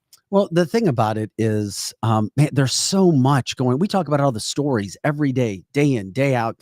Your attention's here, your attention's there. When it comes to a national level, when it comes to a local level, stories that we've never heard of before, stories that we've heard of. That's right. And new nuances to them, back and forth. What are we going to do? Now we're in the courts. Now we have to deal with things that we never thought we'd deal with. And then, of course, you've got to have people in position to attack it. And once again, like you said, there were big shoes to fill when Eric Schmidt was there. Correct. And now he's kicking butt in the Senate. Mm-hmm. Sure is. Josh Hawley, same thing before him. He's kicking butt in the Senate. And then you have Attorney General Bailey. The only thing I get concerned of is he's doing such a good job in the state of Missouri. Mm-hmm. Okay, somebody's going to want to steal him higher up for sure. Yeah. But in the meantime, we can bask in the glow of the fact something's getting done here in Missouri. Yeah, there is a precedent that has been set in the Show Me State, which is great to hear. And you've got to have the energy, and you've got to have, I guess, the want to go out and do something and to push things. And you give us the perspective of where he is from the legal standpoint, where he is with his office, which is important. And it's not just somebody who's looking for the next political job, somebody who's looking for the next election, somebody who is actually out there putting up results. And it's like, it's once again, why do you think Donald Trump is so damn popular and that people believe in him, not just because he is an orator that makes people want to follow him. It's because he has proven results. He did the job as president, and people are like, wait a second. 3.5 years ago, things were a whole lot better than they are now. Mm-hmm. That guy proved he can do the job. Andrew Bailey's proven that he can do the job with the victories. Damn. And that's the key. 3-0 versus Biden. Yeah. That's great. I mean, and that's what it takes is there's so many people that can talk the talk, but then when you actually look at what have they done, have they really prosecuted? Have they really legislated? We are done with just people who talk. We need somebody that has action. Balls. It's interesting. Heather brings it has balls. You're right. We like these men and women with balls. I did, men and women. Yeah. Okay. We have to be careful there. Well, okay. Let me retract that. Women that act like they have balls but don't have balls. They're not. Okay. Lizzie type of women. Yeah. Right. Yeah. There you go. Well, we may confuse our viewers and our audience, but I love it. I know where you're going with that. Right. I don't have physical balls. Hey, now. But, yeah. Okay. Now that we have established that, which we love to do, Heather brings up an interesting point. She says we do have the same castle doctrine, because I asked him what happens if they're squatters, and he went straight to the castle doctrine. Mm-hmm. You have a right to protect yourself. It would be an interesting situation if you were faced with harm. If you go into your home and you try to physically remove them when you own that. Heather says, but do we know if law will protect people in the state of Missouri? Well, Heather's from Wisconsin. If it comes down to that. Boy, in Wisconsin. Yeah. Yeah, and we saw how Kyle Rittenhouse was treated in the state of Wisconsin as well. Another former popular guest that we've had on our show. I don't know. You don't want to be faced with a squatter situation. I don't care if they're legal or illegal. But he did bring up castle doctrine. You have a right to protect your property. I would be interested as well to see how that would fall into place, because if you did or were forced to protect yourself in whatever means necessary, what would that look like? What would that look like after the fact? Yeah, I'm not quite sure. Abe says, I don't see how the castle doc would help in that situation. Maybe not. They're getting physically removed. All right. That's what Jeannie said if she came into a situation like that. And Heather follows up by saying, you were taught the castle doctrine law in conceal and carry class. That's right. If they're in your house, you can do something about it. If they're out on your front lawn, you can't do anything about it unless you drag them back into your house. So think about that one in the state of Missouri. I don't know if that's the same in Wisconsin, but they can't just be in your house. Yeah, this is Cancel This, by the way, cancelthisshow.com. We're here Monday through Friday, 8 to 10 a.m. Central. And of course, you can check out all of our episodes in our library, cancelthisshow.com. We have merchandise as well. We're grateful for that. If you know of advertisers, sponsors that want to hook up with us, you can let us know that as well. Vic at cancelthisshow.com, Lizzie at cancelthisshow.com. We have a donate button as well if you want to promote what we do with our free speech platform. We love the fact that you're here. We want to continue to stay here. The live platform is also a wonderful opportunity for people to jump in. You help educate and entertain us. We do the same with you. We do call it the People's Platform and the fastest 2 hours in podcasting. We're grateful for you guys liking, subscribing, sharing the show, and letting people know what we're doing here on a daily basis just by getting the truth out. Once again, all opinions are welcome, but we're going to tell facts. We're not going to talk about feelings. It's facts, not feelings. And we're going to show you what the mainstream media just doesn't do because people are too afraid to do it. They're too afraid to talk about it. And it's so nice when you have elected officials and selected officials who will be elected. And Andrew Bailey will be elected again. Will Scharf, by the way, is terrific. That's Andrew Bailey's competition. Correct. In the Republican primary. But Will does a great job. I know Will personally. It's just not Will's time. And I think Will knows that as well. Well, and I'd like to have Will on the show because it's just someone that was on the chat line that said that they think he's great. Was somebody talking about Will? Yeah. Okay. Somebody was talking about Will on the chat line being great, and that's their pick. I know them both personally. They're both wonderful men who would feel comfortable with him doing it. Correct. Right now, it's Andrew Bailey's time. Right. And he was put in the position. He was given a shot. Listen, here's the job. Let's see what you can do. And that happens a lot in life. You're given an opportunity out of nowhere. Here's your trial run. That's right. And he gets an A+ for his trial run. Yeah, he sure does. And it would be hard to go up against him now because he's doing the job and he's wonderful. I mean, he really is. But I mean, like I told the person that really wants Will on the show, and she knows him. I said, call him. We'll have him on here. And by the way, this is a platform for the people. We have people all across the country coming in, lots of people from the state of Missouri as well. And we love it when you guys can educate the other listeners, even in the conversations as well. Somebody's looking for information for St. Charles City trustees. If anybody knows about the trustees with St. Louis or the St. Charles Community College, they would love to have some information from that standpoint when it comes to board positions. I remember we had Adriana Kuhn with Francis Howell and Sam Young. I did know about their standpoint there. Correct. Also, when it comes back to the squatter claims, Abe says if they are rightfully living there, if a squatter claims they're rightfully living there, who does the Castle Doctrine cover? He said due process, but due process covers both parties. I think we need specific law to cover that. And I agree. Yeah, that's a good point. That really is, because if they especially say with they're a real estate law and real estate issue, because we saw what was happening to people in New York. That's right. That's right. Because if they have, I mean, even in this particular state, if they have some sort of a lease, even if it's fake, you can't just go in there and do something to them. You have to take it through the courts. And that's really sad. Now, if they don't have any paperwork, then I guess the Castle Doctrine would apply. So if you're a homeowner and you're a landlord, good luck. Yeah. So people, you're telling, and you've been this before. I have been a so landlord. People can literally just stop paying rent and stay in the home. They can just stay there. I mean, for several months, right? Oh, we had somebody, this one was a business. The worst one we had. Often when we got the person out of one of our residential homes, it would take about 6 months. But if you own a commercial property, it takes a year, because if you do anything to impede their business, even though they're not paying you, then they can turn around and sue you for hurting their business. So it takes a year to get someone out of a commercial property. Damn. So, I mean, this is really a difficult time to be a landlord in any state in the United States. So you have to be real careful. They can say one thing, they can have a good credit, but once they get in there, they can go a year in a commercial property without ever paying you. And then when you sue them and win, they just file bankruptcy on that particular corporation, open up another one. And then so one. Not one penny is actually paid back to the homeowner. Correct. Not one penny, because they just file bankruptcy or they put it in a name. So a bank owner can say, well, I can sue you in court. And they know that they know you can't as a do homeowner, anything. There's nothing you can do. That's correct. Man, it's what is happening in America. Yeah, so many crazy factors are coming into play that we never thought we'd be dealing with. I guess it made me feel better the other day when we talked about the squatter was arrested, the Venezuelan. At least that. Hey, you know what? If you make too much noise, then maybe ICE will come and find you. And if the attention becomes too much of a problem for the Democrats, the Biden administration, the illegal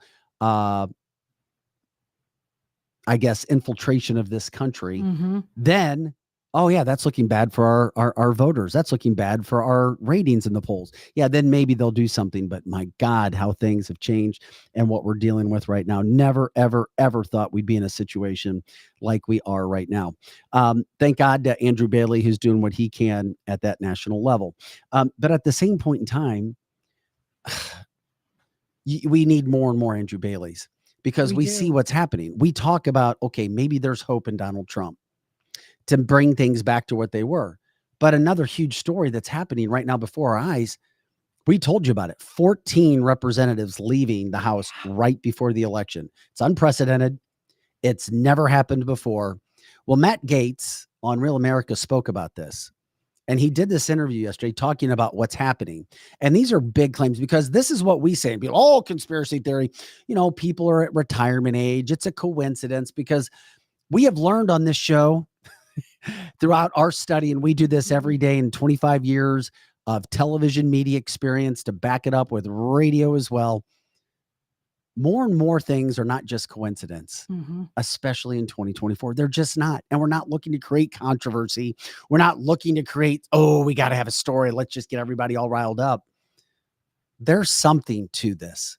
14 people leaving all of a sudden. Matt Gaetz did an interview with Real America. And I find this fascinating. We pick it up during the interview, where he starts to talk about what he thinks is happening. He is literally saying that Democrats are buying off Republicans. This is a massive claim. Whether you believe it or not, This is what he is alleging, and he gives a pretty good account for his opinion. So how are we going to, one, hold on to the majority through next January, because now we're down to one, and let's talk about how we get out and get more of those America First folks elected, Matt. Well, first things first, preserving this majority when you had people like Kevin McCarthy and Ken Buck and Mike Gallagher walk off the job. 3 people walk off the job in a 4-seat majority. It's tough. Now, paid them off, Matt. Well, that's the concern we have with anyone that is leaving at this time. Let me be clear. There is an organized effort by the political left right now to buy people off to quit, and then also to try to compromise people. I know of circumstances right now where people are being told you should quit or else. Some embarrassing information might come out. We might lie about you and say things that are false. They're actually trying to steal the majority that the people gave to the Republican Party and convert it to the Democratic Party, and they should not have enablers and co-conspirators in our movement willing to facilitate that. I think, that we've got to be real resilient about that, and we should judge harshly those who leave service to go get some high-paying job, if that in fact turns out to be the case. We all knew what these jobs were. It's not like it's a surprise that when you run, it's a 2-year job. And if you sign up for the military and you walk off, that's AWOL. I guess only the Secretary of Defense can get away with that, right? Yeah, we know that one. But in Congress, we should similarly view that with great concern. And when it comes to growing the majority, yes, then look, we have to get the right candidates in the primaries. I'm tired of hearing that somebody's more electable, even though they have milquetoast views and will never fight for the people. We have to have folks who, when they get to Washington, will resist the seduction of the lobbyists and the special interests and the corruption and all of the trappings of that magical place. And if we do that, I think we can really marshal the energy of the Trump presidency into the policy reforms on the budget, on the bureaucracy, and on the border. We do those 3 things, the budget, the bureaucracy, and the border. We rein those in, we will do great service to the country, but it's not going to happen if Republican voters in primaries do not do their part as well. They have to be discerning about these candidates. And you know what? Sometimes it's not about who has the most money and the slickest ads. No. It's about making a judgment about who will fight for you. That's the key. I mean, all right, there you go. Matt Gaetz with a long thought out response says that he has evidence of what's happening in DC, where you have political people who are being bought and or blackmailed, threatened. If they don't, quote, quit, give up, move on, they will give out information where maybe they got themselves into a compromising position and or just lies, flat out lies made up about you, just like Donald Trump is dealing with at the presidential level. Why do I believe Matt Gaetz? Because he has never been afraid to go out, stick his neck out. Have I always been a Matt Gaetz huge fan? No, I don't like what he did with Kevin McCarthy because I'm not convinced that Speaker Johnson is any better. And all it did was cause more controversy for the Republican Party. Johnson will have a chance to prove that he is different when it comes to Ukraine, but I'm not so sure that's going to change. But when it comes to Gaetz from that standpoint, I do believe him, and he's got no reason to lie. And he knows the cesspool that is DC because he's been in it and he has seen it and he knows what happens. He himself has been attacked as well. He, of course, was accused of doing bad things as well. So it's happening. Quit or else. Buy and blackmail. Those things coming from the chat line. By the way, you're welcome to jump in on the live cast anytime. We love your comments for the other viewers and listeners, as well as for us too, as we try to get to as much as we possibly can. Heather says, I think Johnson is even worse. That should be treason if people are doing that. But once again, if you go to DC and you get yourself into a problem, a compromising situation, Chanel Rion from OAN told us last week, she says alcohol has a big portion of what happens. People start drinking. They can't keep their mouth shut. Loose lips sink ships. They start drinking. They get themselves in compromising positions. They start drinking. Maybe they're going to be more apt to, if you're a man, you're going to be more apt to a pretty lady that may be sent on purpose to try to take you down. Those things freaking happen just like the movies. Don't think it doesn't. And then when the country's at stake, which it is, the attacks, the people who sending the text will stop at nothing, which is why I've always said it's so difficult to be a politician in this day and age, which is why people hear politician and you're like, oh my God, here we go. Which is why you have to have people who are coming straight forward, like an Andrew Bailey. I just would find it difficult that there would ever be really bad news about Andrew Bailey, who we just had on, the Missouri Attorney General. I know we're human and people make mistakes, and people have done things where you're like, oh my God, I can't believe that actually happened. But this crap's going on in DC. Peter George says another interesting thing from the chat line. Everyone has a price. Do they? I don't think everyone has a price, but I think the majority do have a price. And, I would not take $1 million, as much as I want this business to survive, correct, to promote Joe Biden in any way that was different or not truthful. And I can honestly say that right now. Yeah, no way. And I would agree with that. I agree with that. But you are also one of the few, because we know that there's other people. Scary to think. You are one of the few. And I've been in this industry on the opposite side, the behind the scenes. And there is so many hosts and there's so many businesses that they're willing to work for a company that's now owned by George Soros. They're willing to take money in advertising dollars that they don't even believe in the person.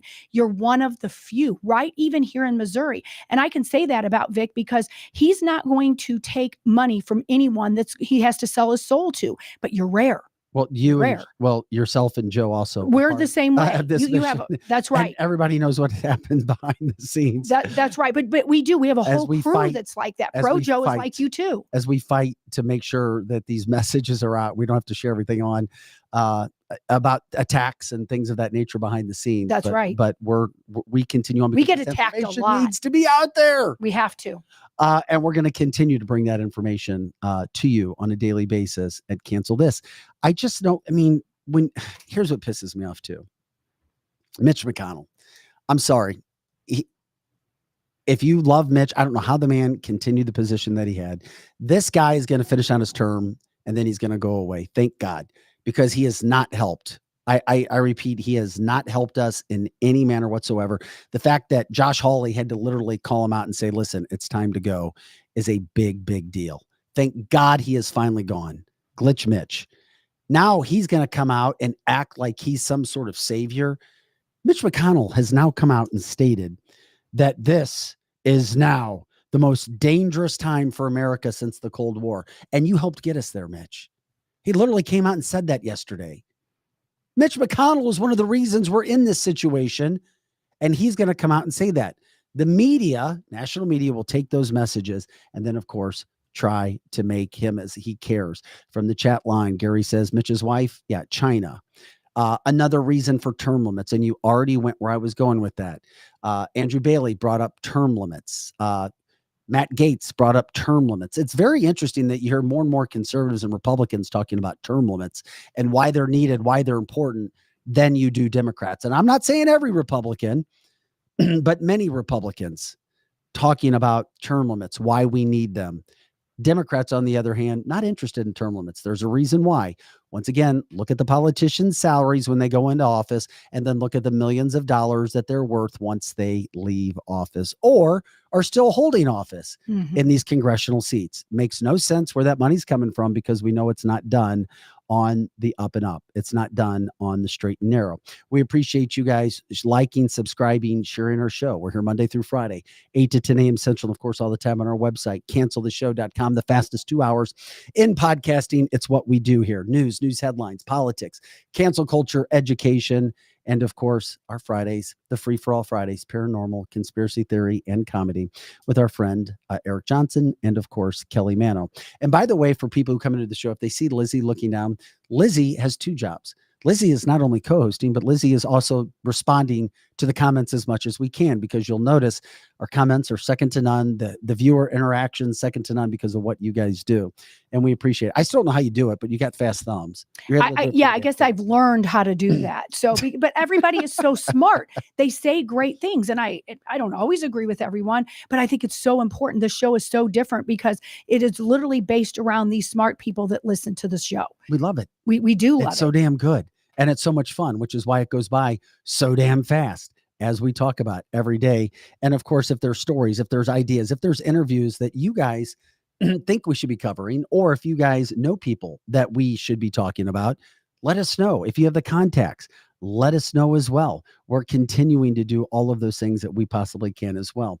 And you can't let people say, well, be quiet. We always say we have to talk about these issues. Polite and persistent, polite and persistent, polite and persistent. Don't let people squash out your light.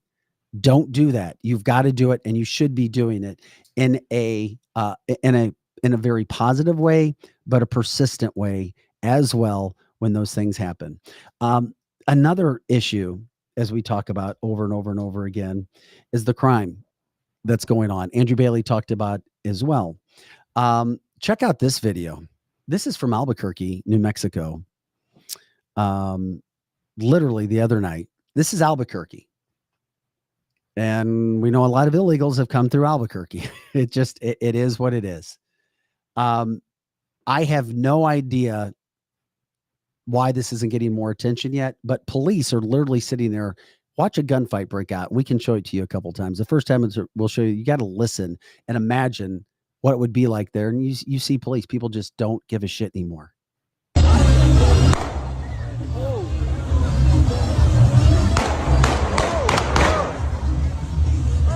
right in front of the fucking cops? Are you serious? Damn!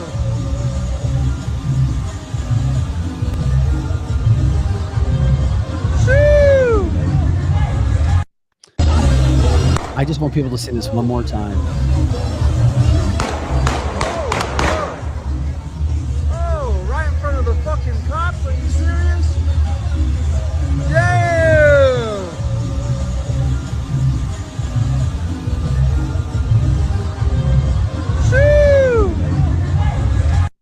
Well, and there it is, in a big liberal town again, because that town is very liberal, and I think the police are fed up. It's like, okay, I'm gonna go get in the middle of that, and I'm gonna get shot, and then I'm gonna arrest them, and they're gonna be out in 25 minutes, and then there's no prosecution of these people. It's the wild, wild west now, because police officers are no longer going to put their life at risk and not go home for something that nothing happens to them after they're arrested. So much to unpack about that whole situation. It was in Albuquerque, New Mexico, number one.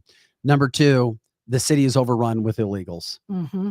Number three, the gun violence in itself. The four, the disregard for police. Five, the person shooting video as if it's no big deal to, in front of police, just sitting there videotaping. The sixth thing, where's the national media? Right. The seventh thing, Joe Biden's America. The 8th, 9th, 10th, 11th, and infinity, Joe Biden's America. Once again, Joe Biden's America. All over the freaking country, we see more and more of this, a disregard. Joe Biden's America, people shooting at each other right in front of cops because they don't give a damn. That's right. I mean, this starts. I mean, where do you start with every layer that I just brought up? I mean, it starts with Obama, to be honest. Well, probably Clinton. They just didn't make it as obvious. But then it comes with Obama, that he literally disarmed our police officers, and anything that happened, he blamed the police officers and glorified the criminals. So, of course, he's still running this country, and that puppet that falls down and fights with bunny rabbits and kisses our babies and slobbers all over them. That's just a front for Obama still doing his thing. And now we have the wild, wild west everywhere. And police officers, I talk to them. If they're going to be prosecuted, then they will go after these criminals. But if they're not going to be prosecuted, they're just standing back and until an innocent person gets involved. Then I do think they jump in. But they're not going to jump into that anymore, especially not at these border states. They have zero backing, zero. And even when Trump gets in, or whoever would get in, even if it wasn't Donald Trump, they have to try to undo this mess. So the vice president is very important, because we need 12 years to fix this problem, not even 4. I mean, we literally are living in a third world country. Yeah, and that's not changing either. No, it isn't. It's not. And we already see what's happening because we're covering it. We cover it on a daily basis. And then, of course, you have to try to figure out who really has your back. Who has the American people's back? We don't know. We know who doesn't, because they show you all the time. And just because somebody has a Republican name does not mean that they have your back. You've already seen the mass exodus, which is what we were talking about in this 9 o'clock hour. And you see the politicians leaving, being bought and paid for, possibly. You see the crime happening all over the place, in cities, and not just to talk about the one in St. Louis, but you have a mayor who's more interested in going out and taking publicity shots with transgenders on Easter. And then with supermodels or former supermodels yesterday, then going and taking pictures with police. You want to get a solidarity behind you. You want to get solidarity with the city and crime. You take every opportunity you have to do photo shoots with police. Absolutely. You don't because we've got Klaus. She's an awesome supermodel, from St. Louis, and she was out with her, and that is just and taking so pictures. tragic. Oh, here I am. Look at me with my transgenders. Yeah, do whatever you want to do. If you want to be transgender, that's fine, but don't put it above safety. You don't put it above Easter. Right. I mean, you shouldn't put anything above safety or Easter. The combination of that is very tragic and shows exactly what happened. And I keep blaming it on Obama. But when that happened, it was so obviously what he was doing. And so many people, even back then, couldn't see it. I mean, listen to his name. And I mean, Barack Hussein Obama. He was a Muslim. He was coming here and he did what he said. He was going to be the hope and change, but not the hope and change for Christians, not the hope and change for police officers to start backing him. Everything he did has come to fruition. And he's sitting in his mansion right next to the White House. And he's just going, I did it. I did it. I'm so pleased with myself. I have nothing good to say about that man. Nothing. Well, it's a situation where there's a disregard for life. There's a disregard for American life. There's a disregard for law and order.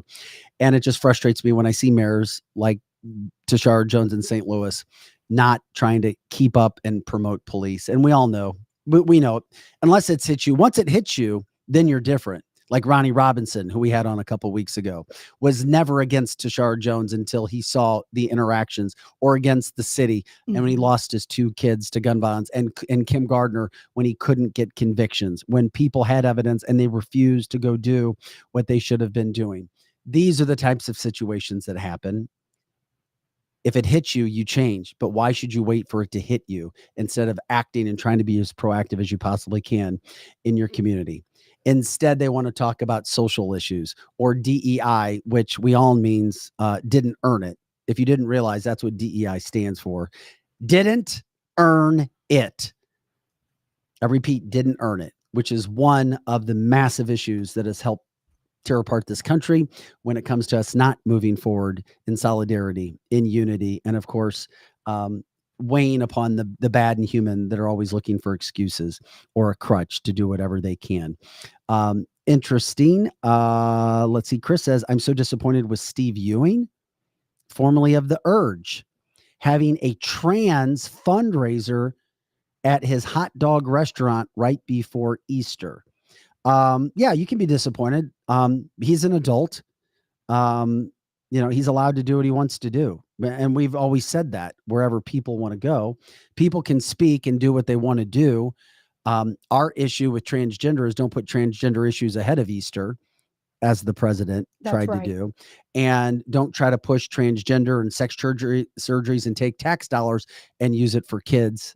That's where that comes from. Well, and you never really heard anything about drag shows or transgenders, because really people let people be people until they did what you just said, Vic, until they took our tax dollars to mutilate our children's body parts.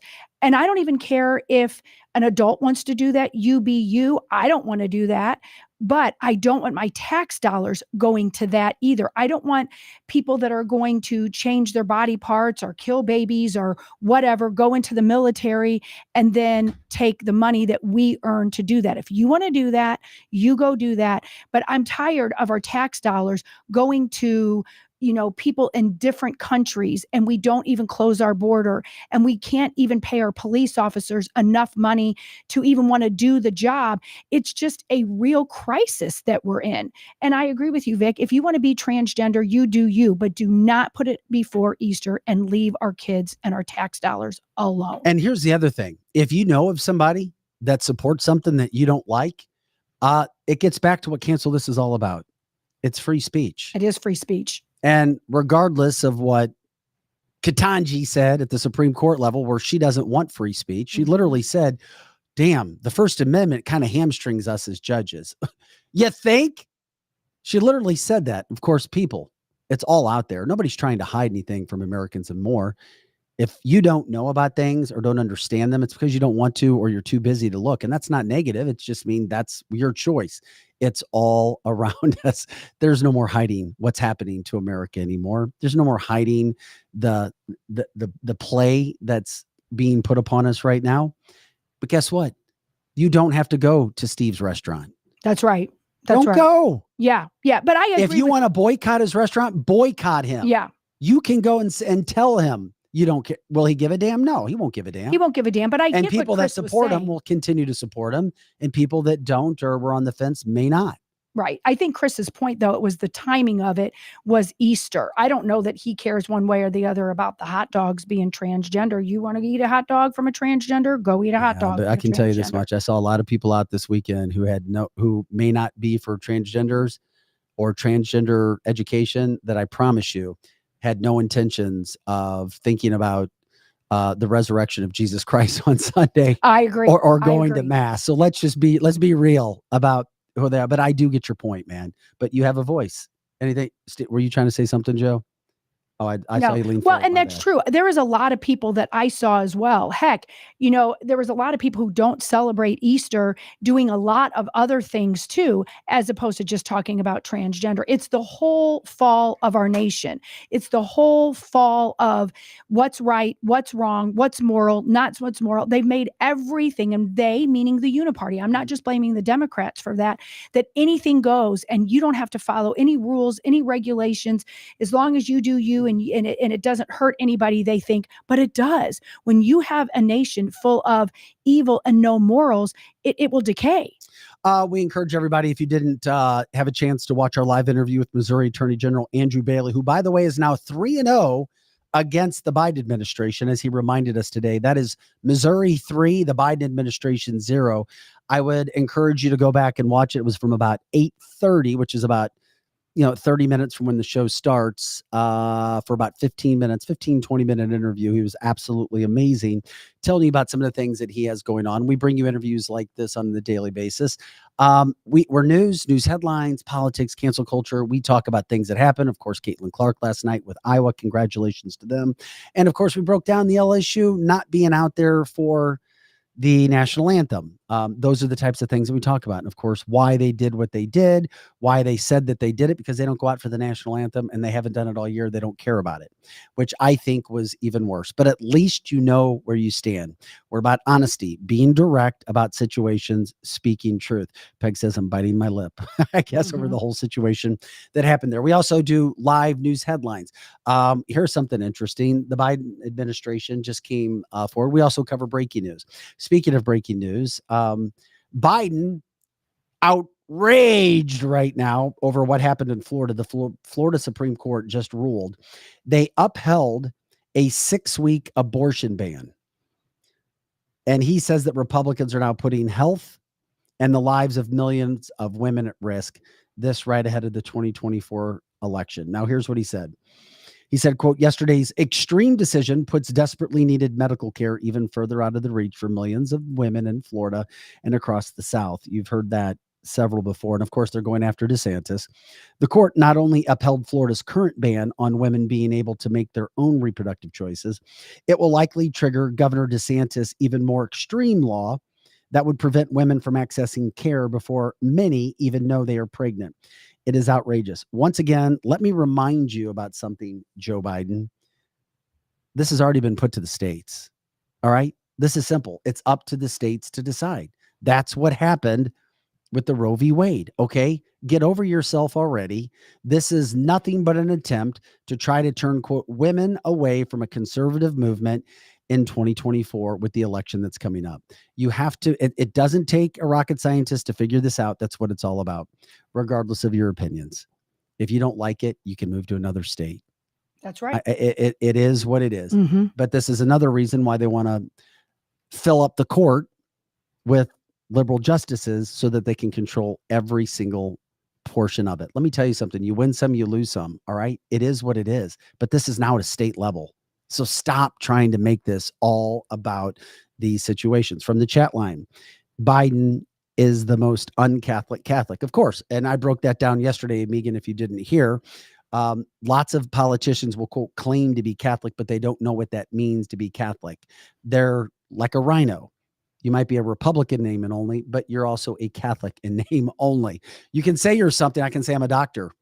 We can identify in this day and age in 2024 as whatever we want. But other people are going to call you out and should call you out if you're lying. And Joe Biden is a liar. That's his mask to do what he needs to do, or at least what he's being told he needs to do. And Jamie wants to remind everybody, because this is a message that gets shot out there, and it's so wrong and it's so fake and phony. It needs to be. Jamie says, AP news alert for everybody. Killing your baby is not healthcare. I repeat, killing your baby is not healthcare. Lisa says, by the way, abortion is not in the Constitution. Abortion is not in the Constitution. Again, she says abortion is not in the Constitution. Federal government needs to stay out of state business, coming from Jason. And once again, Peg says Biden is a, quote, selected Catholic. Aha.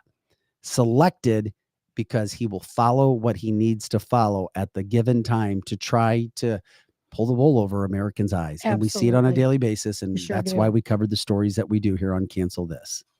Yeah. It's exhausting when you think about all the evil that just today that we mentioned. And it's day in and day out that the people that some people still trust, it's like, open your damn eyes. There's things about these people that you need to know. Well, we just try to cover what we possibly can and make sure that everybody understands that the attack on America is here on the daily, which is why we do whatever we do. Kevin says, yep, the Chino, the Catholic hypocrite in name only. I like that. Mm-hmm. Instead of the Catholic in name only. It's the same thing, but I like that as well. Not only is it at the highest political levels that this country is being torn apart, we haven't even gotten into the financial aspect, and we break down finances a lot on the show, and we have with special guests when it comes to what's actually happening with our finance, what's happening with our money when it comes to the government. It's also a situation that people need to wake up about too. We've talked about it. We talked about it here. The $20 minimum wage in California now coming into full effect. And guess what? Is it helping anybody in California? Hell freaking no. Guess what? Here come the layoffs. This is the way for small business owners to respond. Like, we can't do anything. Small business owners are now laying off people more so than they ever have before because they can't afford a $20 an hour payment. They can't do it. And every financial analyst spoke about this. This is not how you help people. It's going to kill small business. You know, this is done on purpose by a liberal, progressive, left California state government. They're just going to continue to push this stuff through. Every time when minimum wage is raised, you can count on inflation in that area to happen as well. Exactly. And jobs will go great away. Point. I would love to see you when you make those great points. Yeah. I mean, like Jeannie's saying, can you imagine the prices? California is already a place that you can't live in unless you're very wealthy, or if you're very poor, you get government assistance. There's no happy medium there anymore. And we're seeing it. It's not just on the East and the West Coast anymore. These things are coming to the Midwest, to the North, to the South, and it's making everything so expensive. Hell yes. I can't imagine the prices out in California on top of everything else. Oh, yeah. Right. And then you know what else is going to suck? Then you're not going to have good service. Of course not. And then you'll have a robot. And then it'll kill the businesses on top of everything.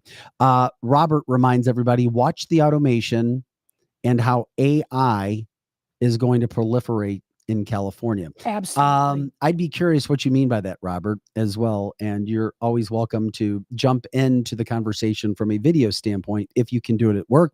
We welcome you into doing that because you have our link. And of course, we invite anybody if they ever want to come on and talk with us, let us know, not just from the chat line, but we'll send you the link as well to join us live, just like a Zoom.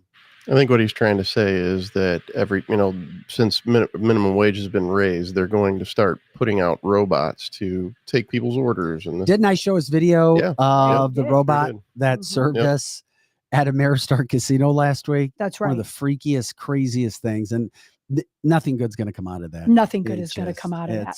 Nothing. How many automated fast food restaurants and $20 value meals are popping up in California? Heck, they're popping up here in Missouri too, that you can go into places around here and there's nobody at the front desk anymore, or at the front counter anymore. White Castle on Highway K has a fully automated yes, they do. Speaker now. They do, fully automated, and a lot of the McDonald's are going that way. Have you gone through there or just heard about it? Because I've just heard about it. However, I'm wondering how the service was and how all of that works. I've just heard about it. However, the subway on Jefferson in St. Louis has been fully automated for a while, where you can just go in, it's a touch screen order, and then you pull up to the window and they just hand you the food. Yeah, same way in Chicago. And of course, that's very liberal, but we were there and we went to a McDonald's and there was literally nobody to be seen. You had to order from a kiosk thing. Nobody was there with the food. I think there must have been somebody back there with the food, but it just kind of literally came out of like a machine. It was weird. It was really weird.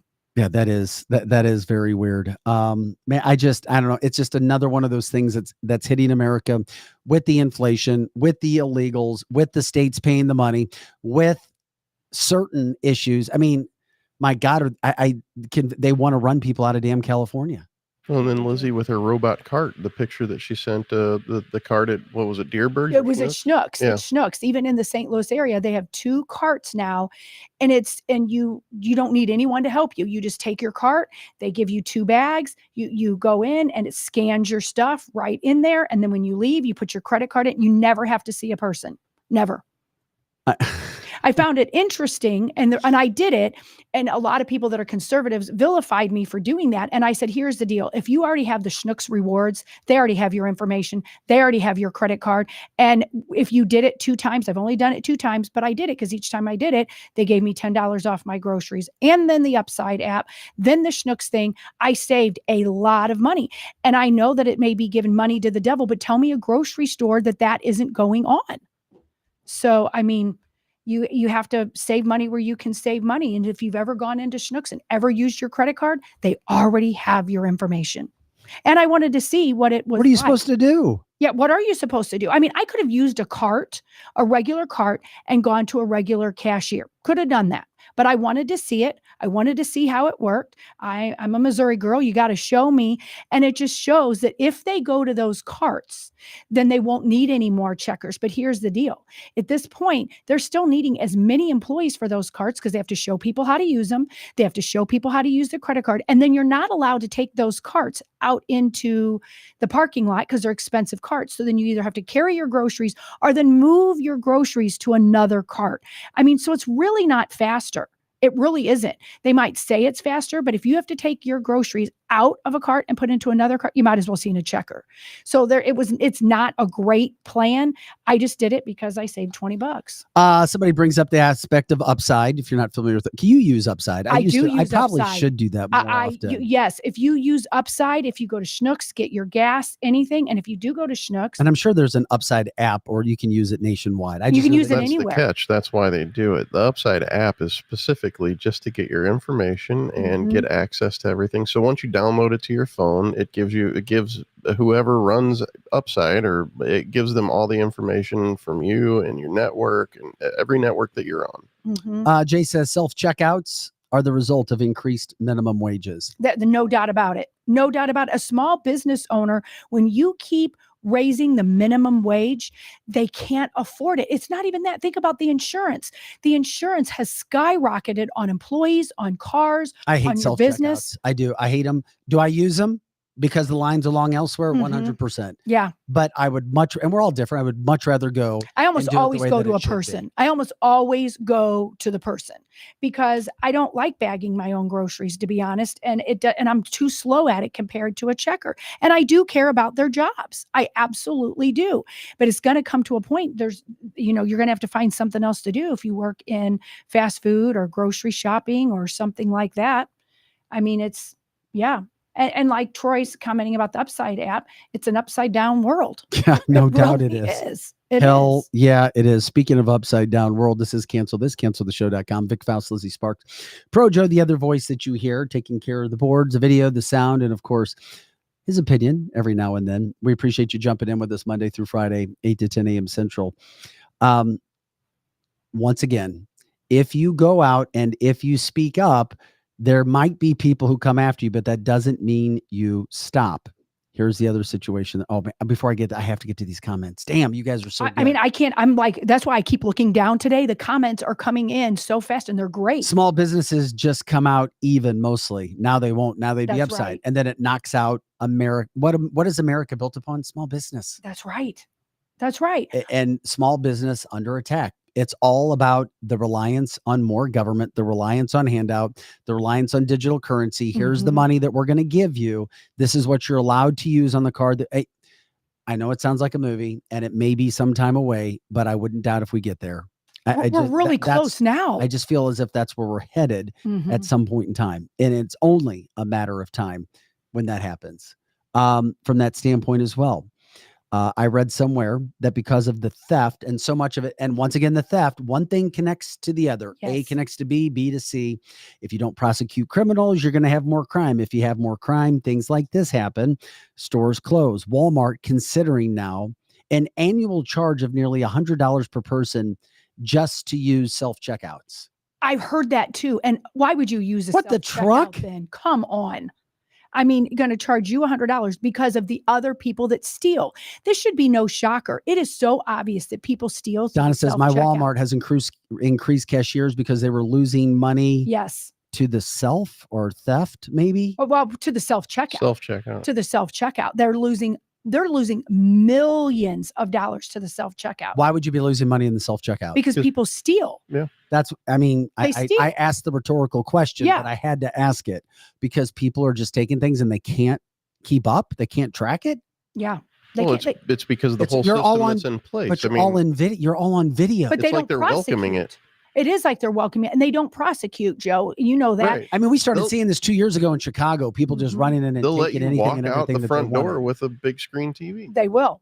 And if you've already gotten out in Walmart, if you get out with the stuff, they're not going to come and track you down. They have to catch you in the store. If you walked out with it, they're never going after you. Not anymore. They used to. Well, they're not allowed to chase you either. They're not. And the only person that's allowed is, They don't is a stop, police officer. but they don't and, stop people and out. There's never one around anymore. They'll get video, maybe try to find Right. you. Yeah. And that's why we're paying higher prices along with everything else, is because they steal. And, police officers are getting sick to death of Walmart anyway, because, half of their calls sometimes are at Walmart for a theft or a fight, or a lot of fights break out in Walmart. And you know what? Why is it Walmart? Walmart has an illegal problem. And because that they actually get, when they get these apps, the illegals get these apps to come in here. Part of their app is Walmart. They get Walmart free money. Go to Target. You don't see that problem as much. Go to other places. But if you can go to Walmart, and I don't know how Walmart is involved in that. I don't know if they give the money or the government gives it to Walmart. But we started seeing this crap during the whole pandemic because why was everywhere else shut down? But Walmart was open. Bendy calls it the redistribution of wealth again. Yes, this is it what's is. happening. Take out the middle class. You have elite, and then you have everybody else. Once again, you have elite, and you have everybody else. People steal at Walmart, Vic, even without the self-checkout. The stories I could tell. I guess you have some experience when it comes to Walmart. They close the garden center doors because of theft at Walmart as well. Damn. That's right. They're doing that at most stores now. And even the suburban stores that used to be, more open and more free, they now are having those blue lights in their parking lots. And they have these blue lights in their parking lot that help deal with theft and cameras and all that. It's like, it's not the Kmart blue light special anymore. It's like the crime law enforcement special. We want to go back to when things were better. Blue light specials. I want a People blue light waited in special. line. I know. I want Venture. For any of Oh you guys my that remember God. Venture, I loved Venture. Chris says Target just gets mass looted than Walmart. So it kind of equals out. That's probably true. So many items, of course, now locked up at Walmart. Yes, I have seen that as well. Hey, welcome to America where everything is bad locked now. up. That's right. My daughter's car was stolen last year because so many cars were stolen. They weren't even going to try and find them. I want them caught. Yeah. I had my car stolen, I don't know, 4 years ago now, 3.5, 4 years ago, 3 years ago. And the police didn't go look for it. They told me, and these were Ladue police. They said, it's going to show up probably in a month down here in North City. It'll show up in this specific area. This is what it'll look like. And they were spot on. Well, and that is so true. We had, of all things, Vic, we had a preschool van with the name of our business right on the side stolen out of our parking lot. And the police officer said, it's older. I'm not going to risk an officer for your old van. And he goes, it should be easy to find though, with the name on the side. And yep, sure enough, it was found, maybe 2 weeks later on the east side. And I can't even tell you what was on the inside of that van. It was so disgusting. We didn't even take it back. It was disgusting what was in there. I would gross you all out. And I don't need to do that then. Yeah, what was in there? Really disgusting. You talking about big balls is enough for me, I guess. Yeah, well, you can imagine there were some big balls in there. Oh my God. I mean, it was disgusting. Well, I mean, I can say this. They really do think it was used in a and probably was sex trafficking. At the time, I didn't understand that. My God. But it was being used. People were doing things in there. Sex trafficking was probably going on. But at the time, we were just told it was people were doing things for drugs. So there was drug paraphernalia in there, things left behind from prostitution. Most disgusting thing I ever saw. Yeah, not surprised from that standpoint. We cover everything on the show. We do cover breaking news, more breaking news that just came out today. A New York judge has now said that the fire department in New York, remember when they booed Letitia James at the event a couple of weeks ago because of her treatment of Donald Trump? And I'm telling you right now, when you look at the evidence and everything that has or has not been done, the woman should not be the New York Attorney General. And even if she was, she leaves a lot to be desired about somebody who actually cares about the job instead of the media opportunities and her bias, her racist bias, because she's a racist woman. She is a black racist woman. And yes, you can be a black woman and be racist. 100%. And she has shown nothing but that to Donald Trump because of him being a conservative, because of him being a Republican and running for office. Well, now she got all up in arms because of her DEI hire, which means didn't earn it, because she expects everybody to bow at her knees. And when the fire department, they gave her an opinion. And you know what? Deal with it, woman. Deal with it. That's not fair. It's not right. It's not just to do to the fire department. The men and the women who are serving in a manner in New York City and in a phenomenal way. They're allowed to give their opinion of you. Well, she made a big stink about it. And police have been talking, fire have been talking about trying to go after them. Now they're trying to lodge complaints saying, oh, well, there's civil rights complaints within the department. You don't hire enough minorities. And that's how they were trying to come after her or come after them. That's how she's doing it. Well, now she got a highly progressive, left-leaning federal judge who says that the fire department booing her was not only wrong, it was racist, and says that it shows that there's a racist culture at the fire department in New York because they booed her because of what she's doing to Donald Trump. Once again, these are the kind of things you have to continue to stand your ground. You can't let these people push you and push you back and stop you from your free amendment. Your First Amendment free speech is the most important thing you have. Really there is absolutely nothing wrong with the fire department doing that. But once again, this shows you again that judges at every level, including federal judges, are bought and paid for. If I don't agree with you, that makes me racist. That's right. 100%. I don't like what you did. You're racist. I'm going to try to cancel you, or I'm going to try to come after your department because you don't have enough people who feel or look like I do, which gets back into the didn't earn it philosophy of DEI. Well, in DEI, you can see it even play out with our children these days. If you don't like something as, say, a 15, 16-year-old, instead of sucking it up, even I'm talking about sports in general, and just try to get better, they will accuse another player of being mean or being racist or being whatever, because we have a whole generation of people who cannot cope with the truth or rejection. Instead of working harder, they just point fingers. And we really got to do better as a society. And I'm not necessarily saying our listeners, but we're all around people who can't handle the truth, and they cannot handle what is wrong in the world. They just start calling people names. From the chat line, and of course, we welcome everybody in every day, 8 to 10 a.m. Central. You can join us live. Many people watch us after the show is over. tens of thousands more people, but we're live Central Time, 8 to 10 a.m. Central every day. And we love it when you guys jump in on the live cast, and we try to get to as many of the comments as we possibly can. It is interesting. Jeannie says we're falling for that racist crap. We can't fall for it. We can't. We can't fall for that anymore. We just can't, over and over and over again. A lot of the younger ones do not like confrontation. They don't, and they don't want to be uncomfortable at all. The minute they get uncomfortable, and you mean these new attorney generals, prosecuting attorneys? I just think youth in general is what the people on the chat line are saying.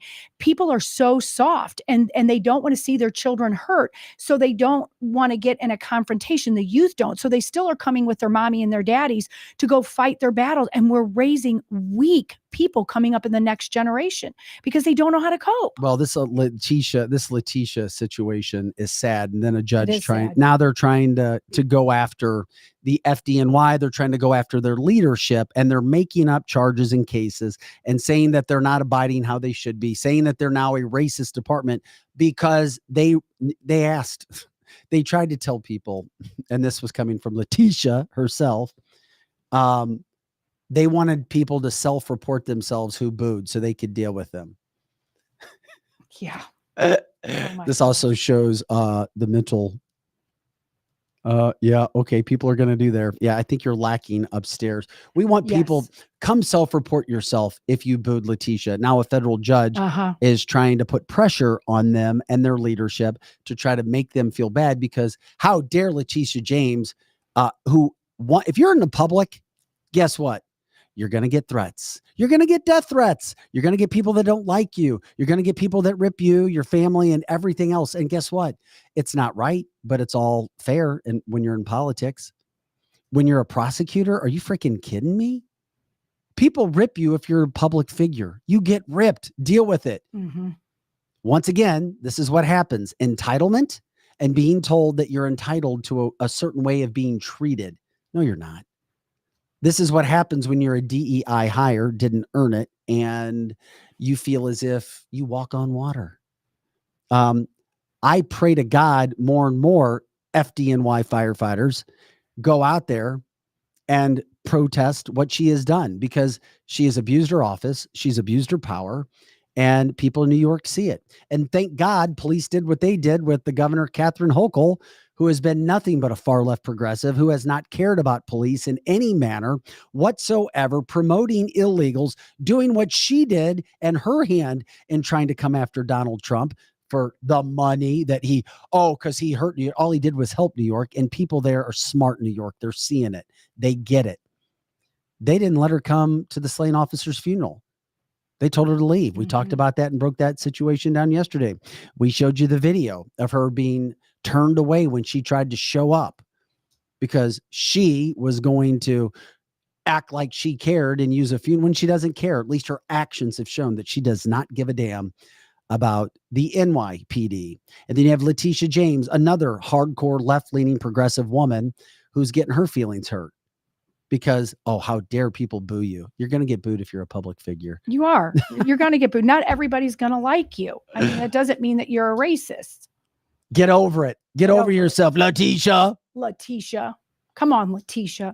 I would like to have Letitia come in here and talk. She never would. She would never come and talk. Heck, we can't hardly get anyone that's liberal that makes any sense to come in here. Yeah, we have a couple lined up.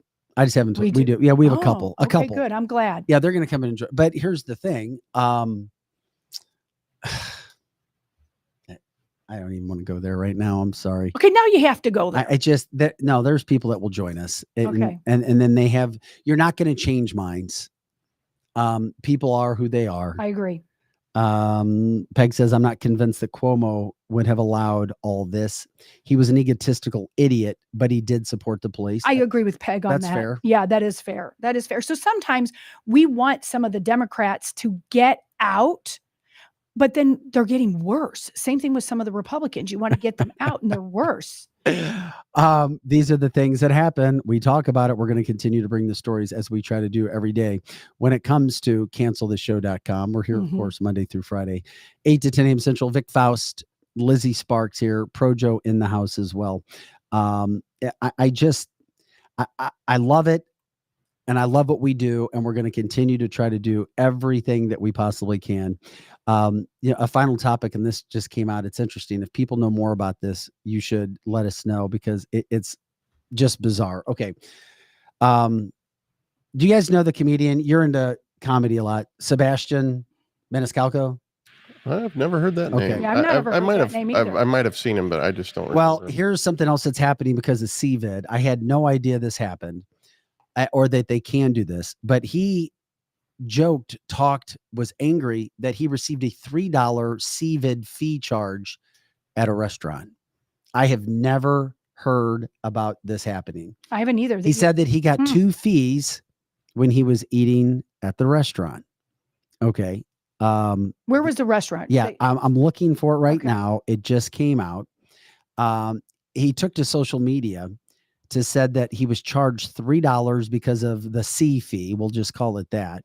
Quote, I went to a restaurant last night and I got the bill and they charged me a CVID fee. He said, so I asked the guy, what's the CVID fee for? He goes, oh yeah, well, we got to wipe down the menus now. And he goes, wipe down the menus? You're charging me $3 to wipe down your own menus? Oh my gosh. He said, before CVID, what? You just brought out the menu with spaghetti sauce on it? And now you're cleaning it. So it shows that all these other times you weren't cleaning it anyway. No, and Denny's has been doing this for years just for the tips that they get. I mean, the servers are automatically supposed to do this. Why is this all of a sudden? He refused to say what the restaurant name was or where it was located. Okay, of course. Of course. That's why I couldn't find it anywhere. Yeah, because he's not saying where it is. But allegedly, some dining establishments are now doing this around the country. They're trying to stick you with extra fees because they're getting screwed by the government. Correct. Once again, how long will you continue to support Democrats and their agendas? And guess what? Even if there's a Democrat who's not promoting this, if they're not coming out against it, shame on them. How can you support that? That's why I continue to ask. America was so much better 3 years ago, 3.5 years ago. Absolutely. And you know it was.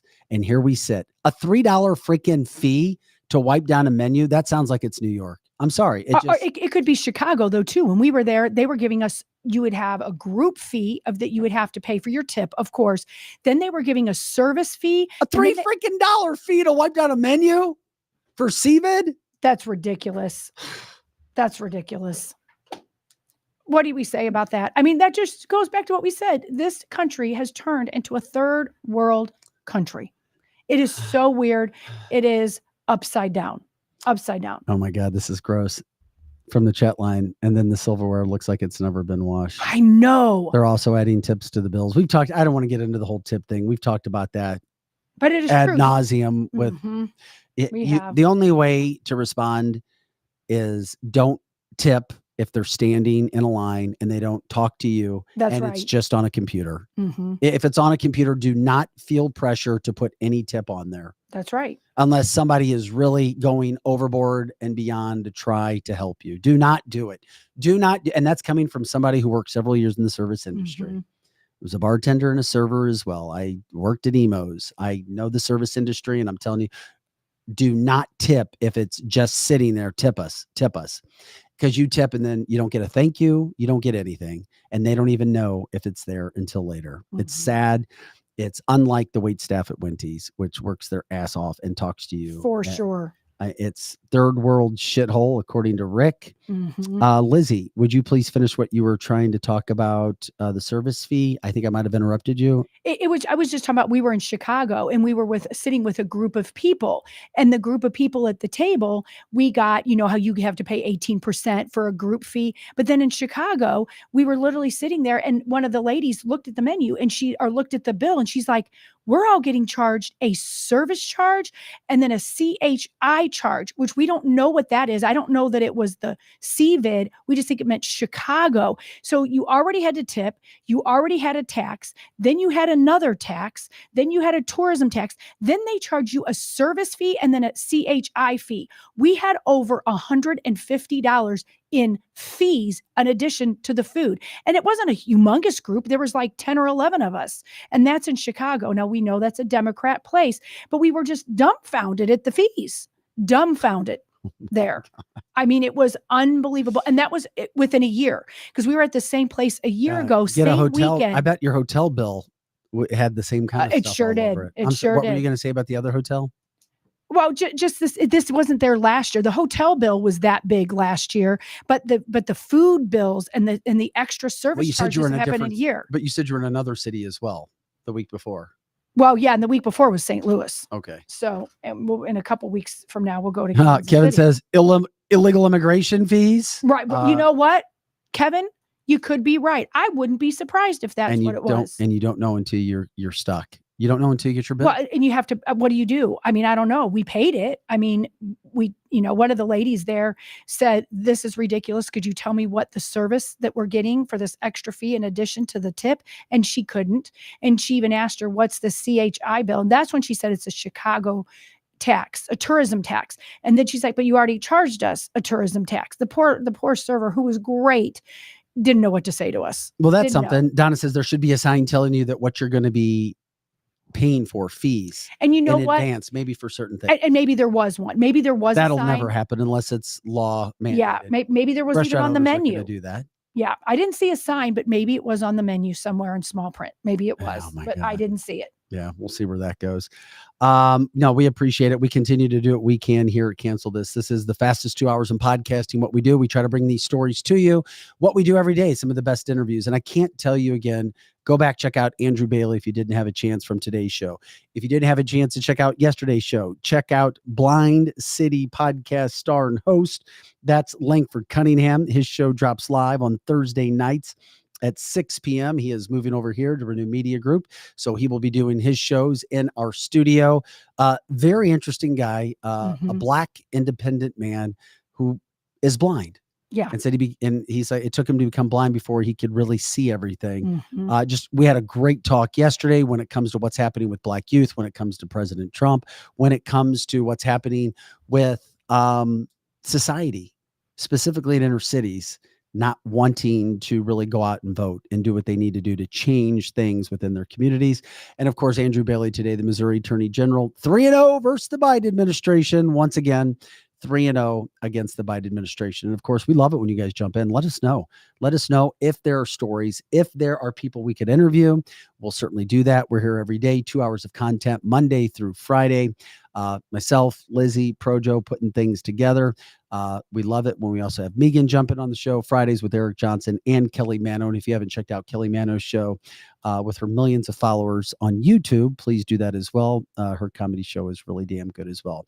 Also, before we get out of here today, Florida has a tourism tax. Yes, they do. The price of doing business. Robert says all private owned businesses are targeted. He has one. He explained being a supplier in Detroit when it comes to the auto industry. He's the last left of 39 of his competitors. The last business left. And he said nothing that has been done to help the industry. It has been done to try to drive us out. And it has worked on everybody. But Robert, he was the last one sitting there. He says, unfortunately, fascism is alive in America. Yes. And yeah, you're left to deal with it until you're able to finally get enough people in office to stop it, to get enough people to stop putting themselves in situations to be bought and paid for.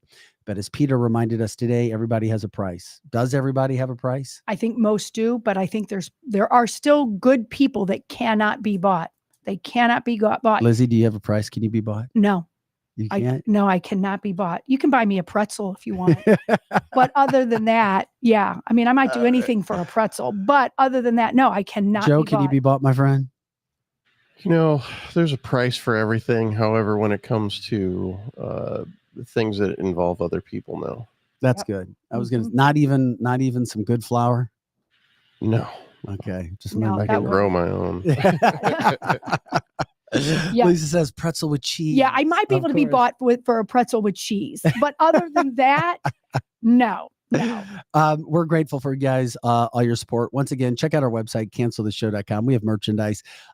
We would love and appreciate donations of any kind. They certainly help with what we're doing, paying the bills to do what we do on a daily basis to try to get the word out more about what we're doing. And of course, we have big goals and we love it. It's what you guys do. Gary says, I can't be bought, not even my wife. Well, maybe not his wife. Well, maybe not his wife. Maybe not. Yeah. You better listen to the wife if you know what's good for you. Throughout the Midwest, Jeannie says, as we wrap up things, glad there were no tornadoes that got us last night. That's for sure, especially if you've been through tornadoes, which we have talked about. But of course, the weather was pretty violent in a storm that went across much of the middle of the United States. Very, very interesting there. And of course, we'll see what else happens today. By the way, we are now, I believe, by the end of the week, Donald Trump needs to pay his bond, and he said he was going to pay it, I believe, with cash. He paid it. So he already paid that. He already paid it. Okay, he already paid it. I don't know if it was with cash though, but he already paid it. All right, so there you go. And then that just gives him a chance to appeal. And we'll have more of that coming up tomorrow and throughout the rest of the week. If you guys have ideas on stories, of course, let us know. We're here to do that. We are grateful for your support. Please like, subscribe, share the show. Let one person know. Share our show with them. That's how we continue to grow. If there's somebody you know that may want to advertise with us, may just want to sponsor for a short period of time. The advertisers that we've had have done a good job. They've had a blast doing it, and it's worked as well. So we are grateful. Yes, you guys rock and roll. They said he paid with a bond. He paid yesterday. Bendy said he should have paid with a bag of nickels. That would have been great. One of my favorite videos of all time is an ex-husband who kind of got screwed over by his ex-wife. Showed up and paid like $10,000 in pennies in her front yard. Oh, my son did that to his principal. What? Yeah, he did. What? I couldn't believe it. I mean, he's 32 now, but this was on, he was like, okay, what's the story, Lizzie? We got it. Well, he got his phone, back then he got his phone taken away, and I was the one texting him. This was back in the day when they were still flip and you had to do all that. I just wanted to make sure he was at school. So he had, I don't know, it was not that much. It was like a $10 fee to get your phone back, and it would go to the booster club. So my son went in with pennies, $10 worth of pennies. And I just was like, that is so. That sounds like a Sparks kid. Yeah, it was a Sparks kid. Did he tell you in advance he was going to do it? Yeah. And you're like, okay, that's no, cool. I said, that's really disrespectful. Don't do it.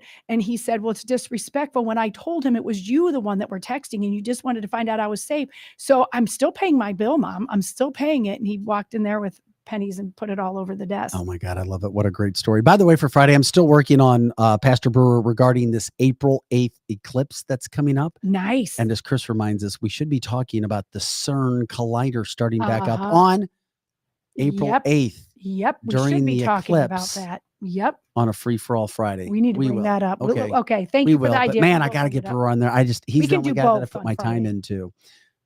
Are you serious? They're starting, the powers that be, starting up CERN on April 8th? That's what they're saying. Joe, I know that's right down your alley, buddy. Joe, you can. I know you're all over this. He's all over it. Actually, what people don't know about Pro Joe is he's really smart, and he researches his stuff, and he comes up with some stuff that I don't even know where you get it, but then we research it and it's all true. I dig deep. He go down some rabbit holes. Yeah, he does. By the way, if you're in an area where you can vote today, do so. Encourage. I mean, find out, try to get, if you don't know what's happening, try to find out about your board members. The boards are so damn important right now. I love it when people go, CERN? What's CERN? We'll be talking about it on Friday. We've talked about it. Well, we have. It's been a while, though. It's been a while. We have a lot of new listeners, so they probably haven't heard us talk about it. So it's probably time we bring it up for Free for All Friday. Okay. It's been a while since we did something really off the wall on Friday. Yeah. But it is. It's supposed to be April the 8th during the eclipse. People thought we were off the wall for giving another view of the bridge collapse. And we were one of the only people still think it's weird, but then there's 3 bridge collapse in a really smart period of time. I'm sorry. It's nefarious. There's something going on there. Guys, that does it for us for canceltheshow.com, of course, here Monday through Friday, 8 to 10 a.m. Central, and all the time on our website, canceltheshow.com. Please check out the website, check out the merchandise, check out the donate button. Anything helps. We are grateful. And thank you for putting so much time into the show as you do, and certainly passing it out to everybody else. So for Pro Joe and Lizzie Sparks, I'm Vic Faust. Have a great April 2nd. It is Tuesday. That does it for the fastest 2 hours in podcasting. We'll see you tomorrow. Have an awesome day.